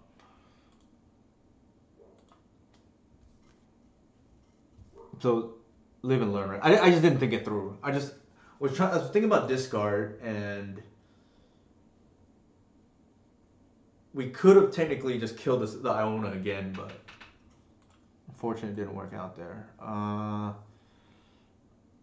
I think we mull this hand. There's no lands. We had the amp. Yeah, I think we mull that hand. This is quite good. I think it's really good, Francisco. And it depends on the deck too, obviously. But like, I've been liking. I know I only have 1 at the moment, but when I ran 2, I really liked it a lot. I think we put that away. Well, yeah, I think we put that away. We want snuff for Iona. That's true, Mike. Although they might not go for Iona given what they saw, right?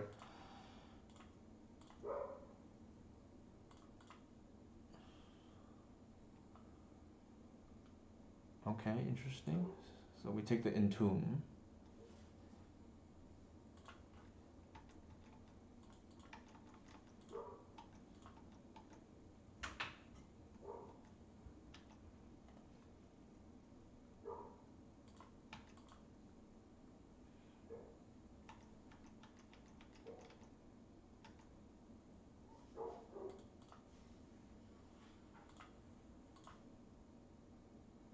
I think we take the Animate Dead here.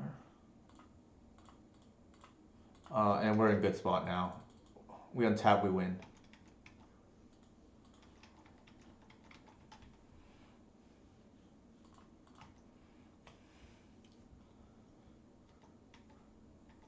Looks like they're on mono black maybe? I haven't seen red yet.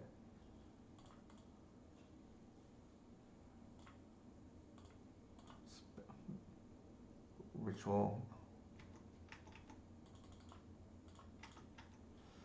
Game is probably over, but I don't want to jinx myself, right?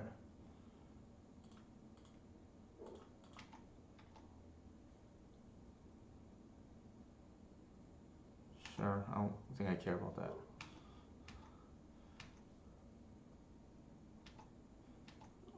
Then we're gonna bring out the Caracas.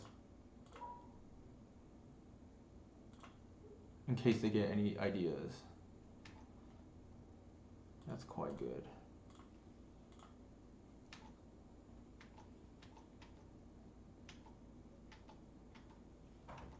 Should be over, I think, but we'll see.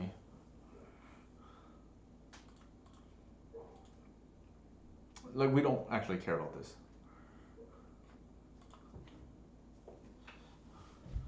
Yeah, Francisco, I definitely will sing the praises of Snuff Out. It has been like it's like a time walk against green decks and against Aether Vial decks. Sure.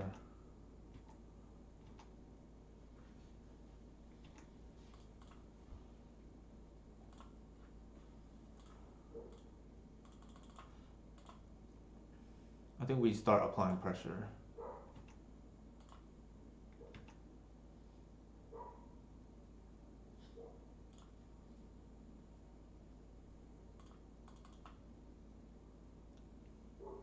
The reason why I'm tapping the Cradle here is because in case I draw something I want to... Ooh. So that's 4, 5, 6, 7.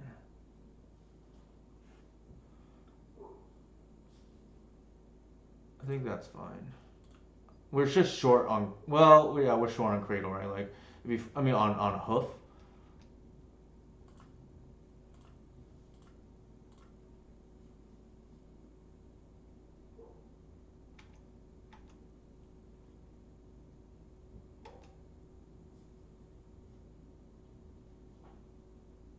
I think the line here is just to not do anything.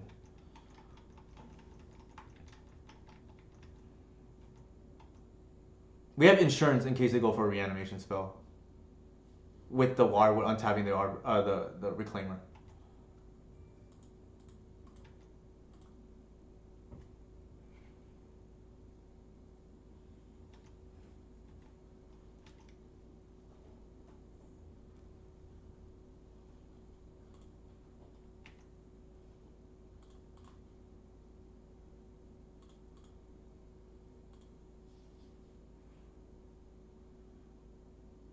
Actually, do I want to do that? This is 12. They have to block the reclaimer. I need to make sure this is correct. So 6 mana and then 2, and then 1 can untap. Sure.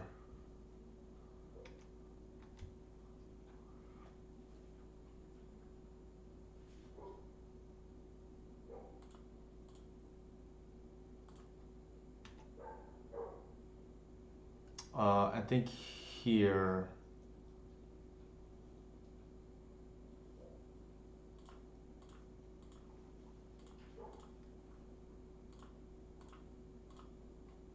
Yeah, and then just play everything again. Didn't really matter. We didn't really need to do that, but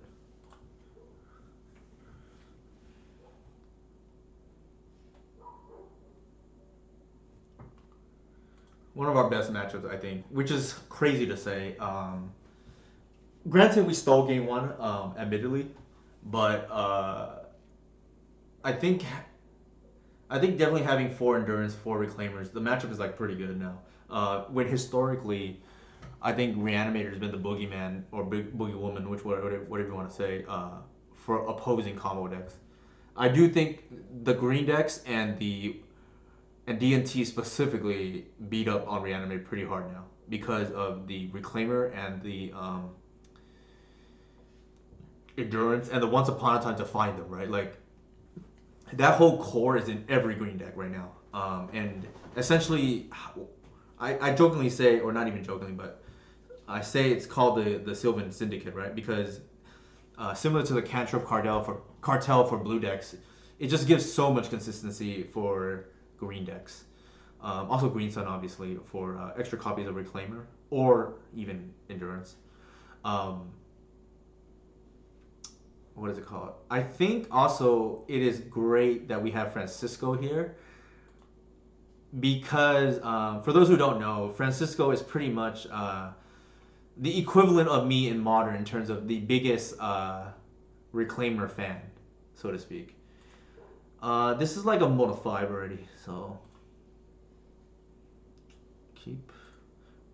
This person is usually on like I don't even remember, but I feel like it's combo, but of the reanimator variety. I think we're gonna hedge a little bit, and since we have two symbol, we'll just keep the oof. If we're wrong, then we're wrong, right? Like that's okay. Looks like it might be Delver. Actually, it's not Delver because they didn't do anything turn one.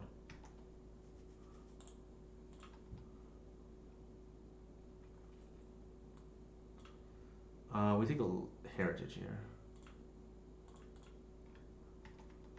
Nice. Yeah, actually, Francisco, I've been thinking about playing some modern again, and obviously, if you have a good reclaimer list, I'm all ears. Like, I know I've seen some of the modern lists that play. What is it called? I've seen some of the modern lists that play either Saga or obviously the OG tech is Flagstones, but I'd imagine the Saga package is quite good. Okay, they're gonna take the collective. So Mike's on it as usual. For those who don't know, Mike is our resident Storm expert. So I will defer to Mike all things Storm. So yeah, they kept the collective. I mean, they discarded, I should say. Nice. How is that list, Francisco? Uh, man, a Queen Ranger here would have been nice, but unfortunately, we don't have one. Man, I think we get a Reclaimer. Speaking of the devil, right? A Queen Ranger would have been perfect here, but it is what it is, right? Right. See, so here we would have been able to untap and then actually we don't even have the what am I saying? We don't even have the Archon main anyway, so it doesn't matter. We might just be dead here, to be honest. It's the critical turn 3 now.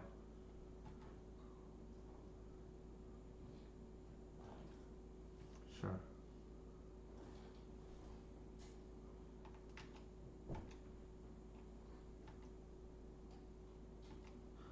Natural order off the top? No. Isn't land make Shepherd lethal? I don't think it is, right? Well, it would on this board state now. It would take them to 11. Sorry, to 1.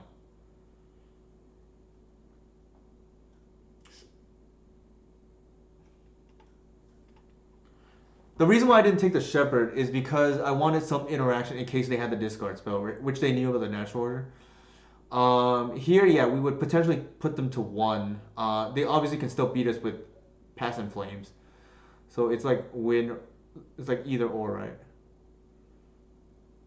Yeah, so they would be at one here, at one if we did that line. I wanted to keep some kind of interaction, so they would have to potentially go. Well, let me think. Nope.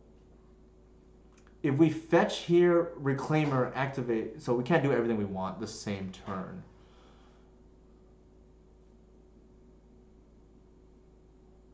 So yeah, so we play the fetch. We can attack, but the problem is we can't grow the Reclaimer at the moment. I think what I want to do actually is I'm gonna bash with all and then leave 2 mana up. Do we have some kind of rotate to grow and then untap on their turn? We do. So here's the line that I'm gonna take here. So the damage is relevant, and then I'm gonna go ahead and bounce the heritage, untap here, um, play the land because that's relevant, and then grow the reclaimer.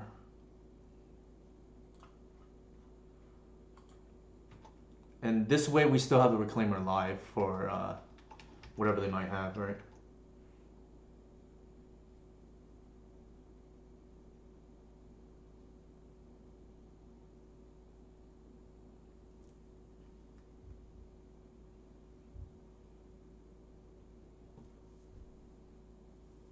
I think taking the damage is more important than trying to conceal our hand, whatever, with, you know, possibly conceal our hand with the land in hand, right? I think here I'm just gonna bounce and rotate. That way the reclaimer is big.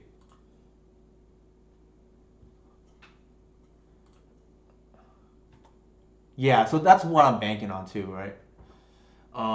Again, here we want to make sure we don't tap out on accident and just lose the game on the spot. I think here we're yeah, Reclaimer is really that's actually why, right? I just didn't feel good about Shepard taking him to one. If it was lethal, sure, but I think the Wirewood here. Well, I think the Druid actually.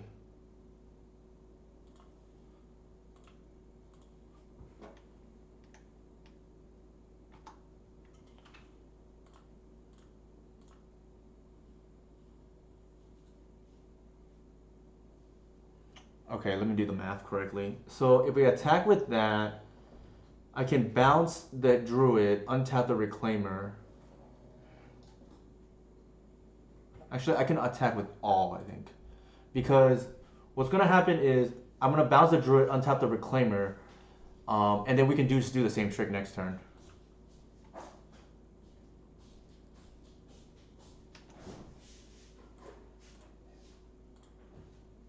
So this is kind of neat, right? Like, we have everything, all the mana up.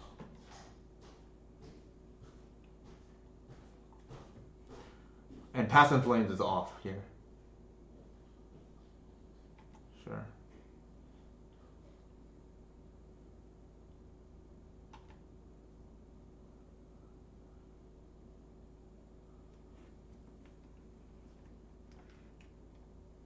That's okay. There's the NLs.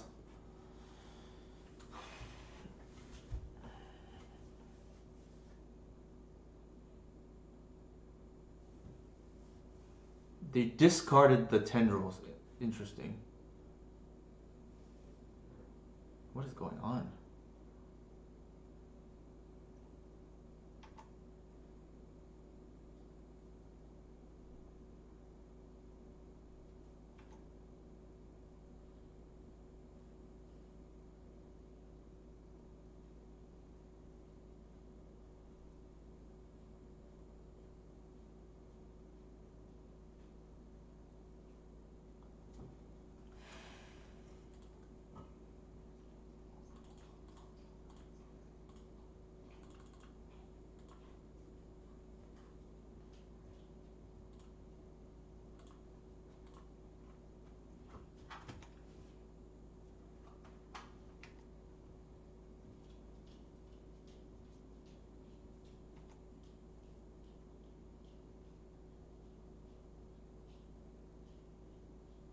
I missing something?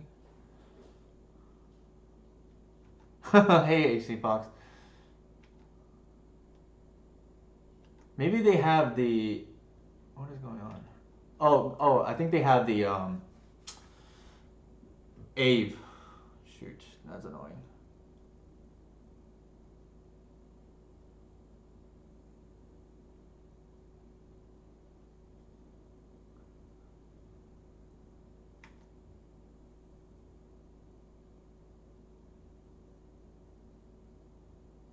Burning Wish?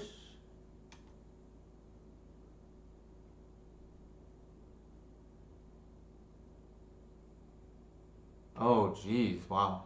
I didn't realize Burning Wish list play Wish Claw too, but that's. I can't see the hidden card to know if that was the right play since they play Wish potentially. Yeah, I guess they do play Wish. Yeah, I didn't. I just didn't think the Wish list also play Wish Talisman, which is kind of strange. I just assumed that the Wish lists were all what's it called it. Well, I guess it's kind of confusing. Right? There's two Wish, Burning Wish and Wish Claw. But those are the reveal cards. We're probably just dead regardless. That's kind of crazy though.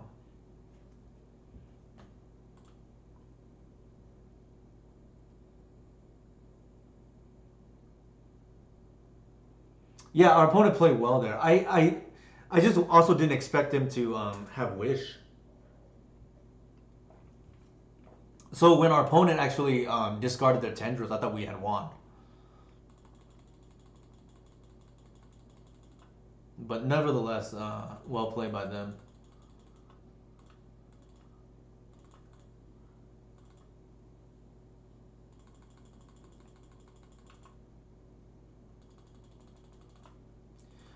What I've noticed is players will never go for the pass and flame lines against me anymore because the threat of endurance is just too much. Unless they have no choice, obviously, right? But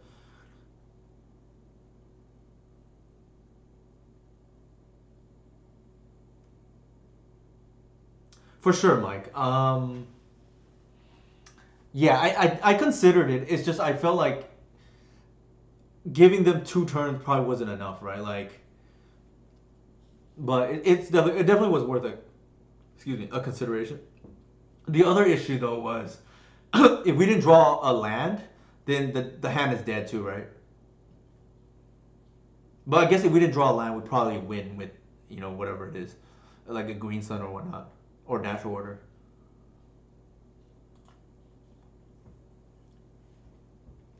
Yeah, I really felt like we had that game, but um, it's tough to decide there between the. It really is. I actually enjoy Ant a lot. Have I kind of consider Ant like the elf cousin because, or at least our version, right? Like they kind of have similar play styles. I talked to Cyrus about this, except that we get to play creatures and they're a little bit faster. I think we mulligan. Uh, man, it's redundant, but in a bad way here. The crop is kind of dead. We have two naturals, but we can't. I think we have the mulligan.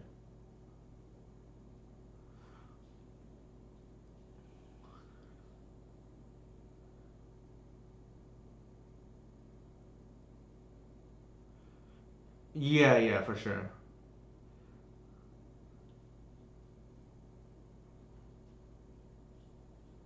No, that makes sense, Mike. I think I was just thinking how I can disrupt them, and because we didn't have a guaranteed kill next turn.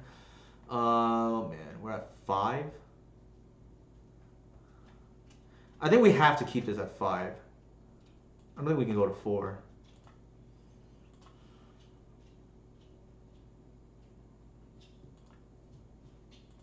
Yeah, I think those are the bottom.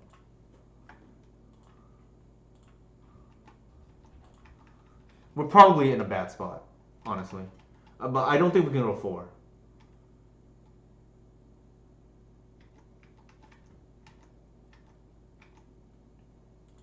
That's quite good. I think the line here is to Visionary, and hopefully we draw something, a land, and then we have a turn 3 Collector Oof. Maybe that's not fast enough, I don't know. But that's the line at least. And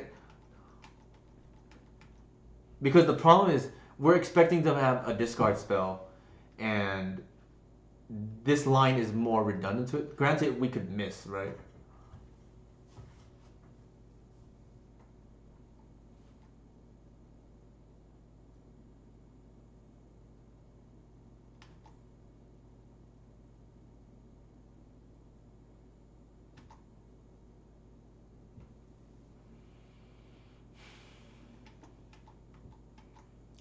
We need to land here pretty badly. Ugh, Jesus. Another game here where, well, not really, right? Because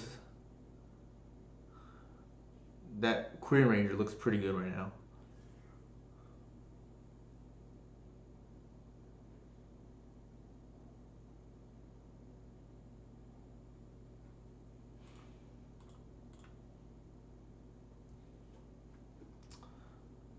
I think we keep these both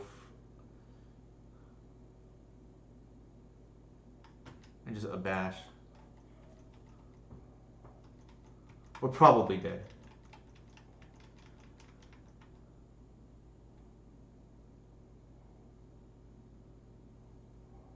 I have to look again. Like, what do we keep on 7? Highly possible one of those hands was keepable. Wow, they mass. Nice. Okay. I think now.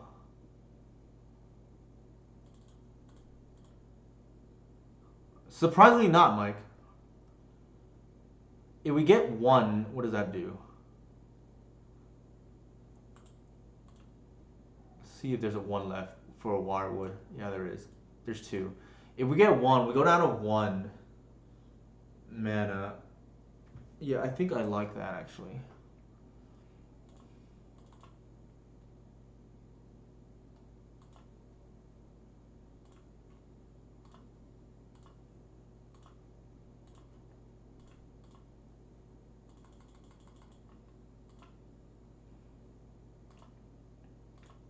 Yeah, I don't know what's going on with our opponent. Maybe they thought we can't. Maybe they try to bail summer us or something. I don't know.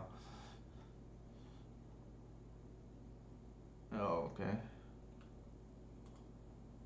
So I think they're gonna go off now.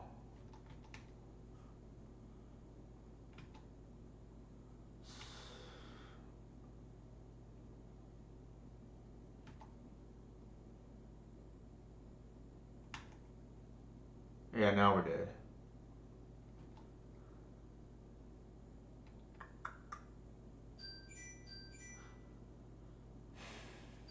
I would have to look again. Like I said, I don't know if we win if we go to 4 in this situation.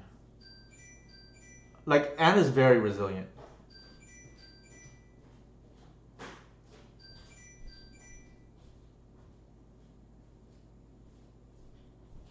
Wow, they're going to the graveyard?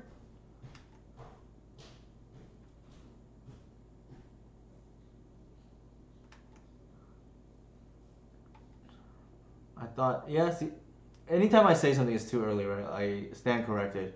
I'm really surprised our opponent would go to the graveyard here. But I guess they kind of knew our hand, right? Like, well, sort of.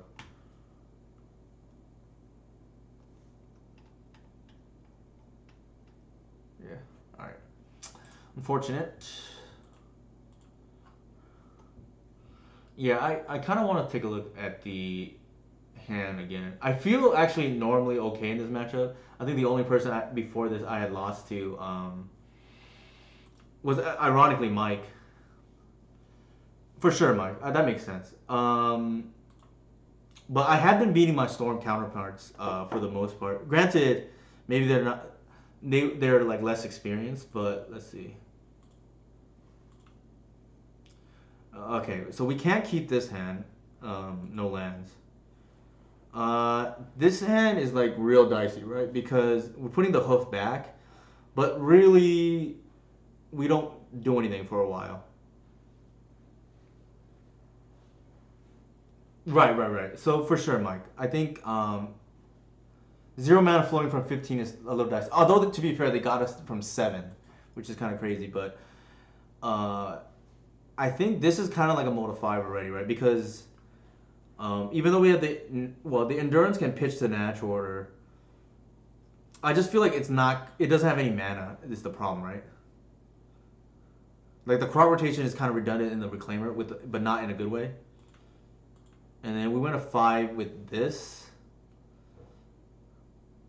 I think our cube was like okay. The only consideration is maybe we put the visionary back, but I don't know how we win, right? Otherwise, like maybe we keep 2 endurances, but they could still go through the ad nauseum line. I think this was more a factor of how we didn't mulligan well, so to speak, right?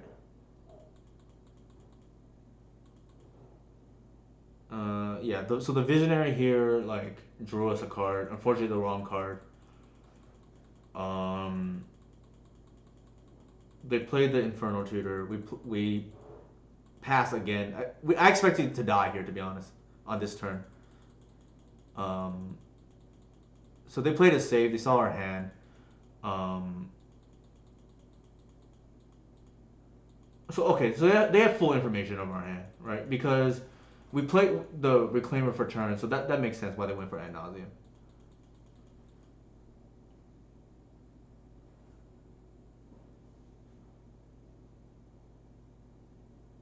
I agree, Mike. I like looking through here. They have full information for the Pass and Flames. Also, I think even if they didn't, they'd probably kill us anyways. The real loss was on the Mulligans, where we couldn't really. I don't think we win a game. We can. I don't think we can afford to go to 4, personally. And at least it has some kind of interaction, right? Like even if it was a little slow. It didn't matter though because they had the Chain of Vapor and the discard spell. So I think altogether, we just chalk it up to not being able to keep 7 essentially, or even 6. No, for sure. And then the card that we could was unknown was the Reclaimer, so we lose anyways. Um, and I think this one, there's an argument to be made. Maybe the crop rotation should have been another game, another card. But to be fair, the crop rotation won us one of the other games. I forget which matchup it was. It's got to be one of the lands matchup where I boarded in, right? Like either here or here. I forget which one. Maybe from the previous league, but um, I think what I can see is like maybe messing around with this card with crop rotation here. It's not particularly great, right? As graveyard hate because it's like you telegraphed. Um, but as another Cradle, it's pretty awesome. But the list I think feels overall pretty fine. I have to think about like how these games played out. Excuse me. We did go 3-2 in both leagues, and I don't think really there was anything we could have done in these 2 losses. Let's see who's streaming right now. Looks like Misplaced Ginger. All right, I think I'll go ahead. If there's any questions, let me know. Otherwise, I'm gonna go ahead and raid Misplaced Ginger. I think the list is overall pretty good. We ran a little bit cold there, and then obviously the Moon Stompy deck is like flipping coins, right? Um, but I think this. I feel like it won us a match in the first league. I just don't remember off the top what it was, allowing us to hardcast Hoof. But there is consideration for like mixing up, obviously, to throw people off too. If like the last thing I want is for opponents to know, oh, Hello Newton has exactly 6 discard spells, right? Like that's not where we wanted to be. Like we want opponents to be able to respect what we possibly could play. So that's why I play like Mindbreaker Trap every once in a while. It's why also I haven't done it in a while, but I play like Deafening Silence, the White Splash in a while in the past. Um, but yeah, I think overall I will. The hard part about this is we don't have generic main deck disruption. Namely, we don't play main deck discard or main deck force of will or main deck chalice. So essentially, every elf sideboard essentially only starts with like 8 cards, right? Because you have certain cards that you need to play in order to beat combo. So that doesn't leave much flexibility, right? Really, here, like I would say, the Karakas is kind of a flex spot. The crop is a flex spot. The removal spells can be like a couple of different things, but and the duress can be whatever, right? But I don't think you can cut Thoughtseize, and I don't think you can cut endurance. Um, Anybody have any questions? Actually, here are my socials again. I'm gonna go ahead and also give a quick preview of the current article that I just wrote, um, because I'm probably gonna make it public next week, anyways. Oops. I essentially go over some of the ideas that I got from other decks. So I think people who play tribal or just any of these other decks will appreciate it. So this is the article I wrote last week. I talk about some of the adaptations that I took from other decks and just like how similarities between other decks um, allowed me to borrow ideas, right? Like I think it's really hard to come up with new ideas on your own. Obviously, sometimes that happens. Like the Lurrus idea when I played Lurrus Elves, right? Like I had that idea when the card got spoiled. But for instance, okay, so like Sylvan Syndicate, these green decks. Obviously, any Green Sun tutor target or any like crop rotation target is like worth it. So like, and endurance, believe it or not, I tried it and didn't like it when it first got printed, but I retried it because other decks were having success, and I figured out what I needed to do was play over a fair card. Right? I was trying to replace Leyline in the anti-combo slot, but um, what you end up having is just a worse combo matchup. Um, Obviously, another similarity is I talk to Jax a lot, and I kind of group these decks kind of similar, right? Obviously, people have talked about the Sylvan Syndicate before, but um, Golgari combo, right? Like these Golgari decks historically that played Abrupt Decay and discard spells, so you know, Turbo Depths, Ant, Chain of Smog, kind of and Elves, right? Kind of fall in these category where you play kind of a patient game. You discard them, and then you go off turn 3 or 4, whatever it may be, right? Like with protection. Usually deterministic wins. Um, some of the ideas that I borrow, for instance, is like the Boseiju, which Jax when it got printed told me was insane for our deck. Obviously the discard spells, and then like Carpet of Flowers is sometimes played in Ant, for instance. And then Tribal, obviously we have, which you would think elves would have a lot in common with, but we actually don't because a lot of these tribal decks play Aether Vow and Wasteland shells, right? And then obviously ninjas is a little bit different, and then we got the tech from them, Snuff Out and Murderous Cut, and then not too long ago I was trying Mass Vandal, which is like Goblin tech. Obviously Mindbreak Trap is like something that a lot of these tribal decks play because of the unlike Merfolk, right? We don't necessarily have Force of Will, so that's like a possible thing. So I think I'll probably make this one. I love that reference to Dreadstone HC Fox. I feel like this article would be pretty appreciated from the legacy community overall, especially if you fall within one of these decks, right? Like the Silva Syndicate or the Golgari combo or Tribal. It's always nice to get a shout out from whoever it may be to get credit. So I think with that said, I will go ahead and now raid Misplaced Ginger. Thanks, Bookish Matt. Let's see. Let's raid Misplaced Ginger, and then glad everybody was able to tune in tonight. I know we went 3-2, but I think the list overall is pretty good given the results lately. We ran a little bit cold, but also some things to potentially iron out, right? Like the removal suite could always be a little bit better, and then the crop rotation maybe should be another card. Hard to say. For sure, Bookish man, I appreciate that. So I'll go ahead and raid right now. Oops. Raid misplaced ginger. Why does it say? Oh, I'm misspelling it. There you go. All right. Thank you for tuning in. And then, oh, give me a. Oh, the other thing I forgot to announce is with every Amazon Prime subscription, I going forward, or just subscription on Twitch, I will actually give access to my Patreon for the month. So it is equivalent to subscribing to my Patreon for those who want to make use of their Amazon Prime subscription and just that don't save the $5. So that is the option going forward. So I will probably advertise that more, on Twitter and whatnot. But yeah, so give myself a subscription if you like my content or just want access to my Patreon. But here are my socials again, and then I'm gonna raid. Thank you for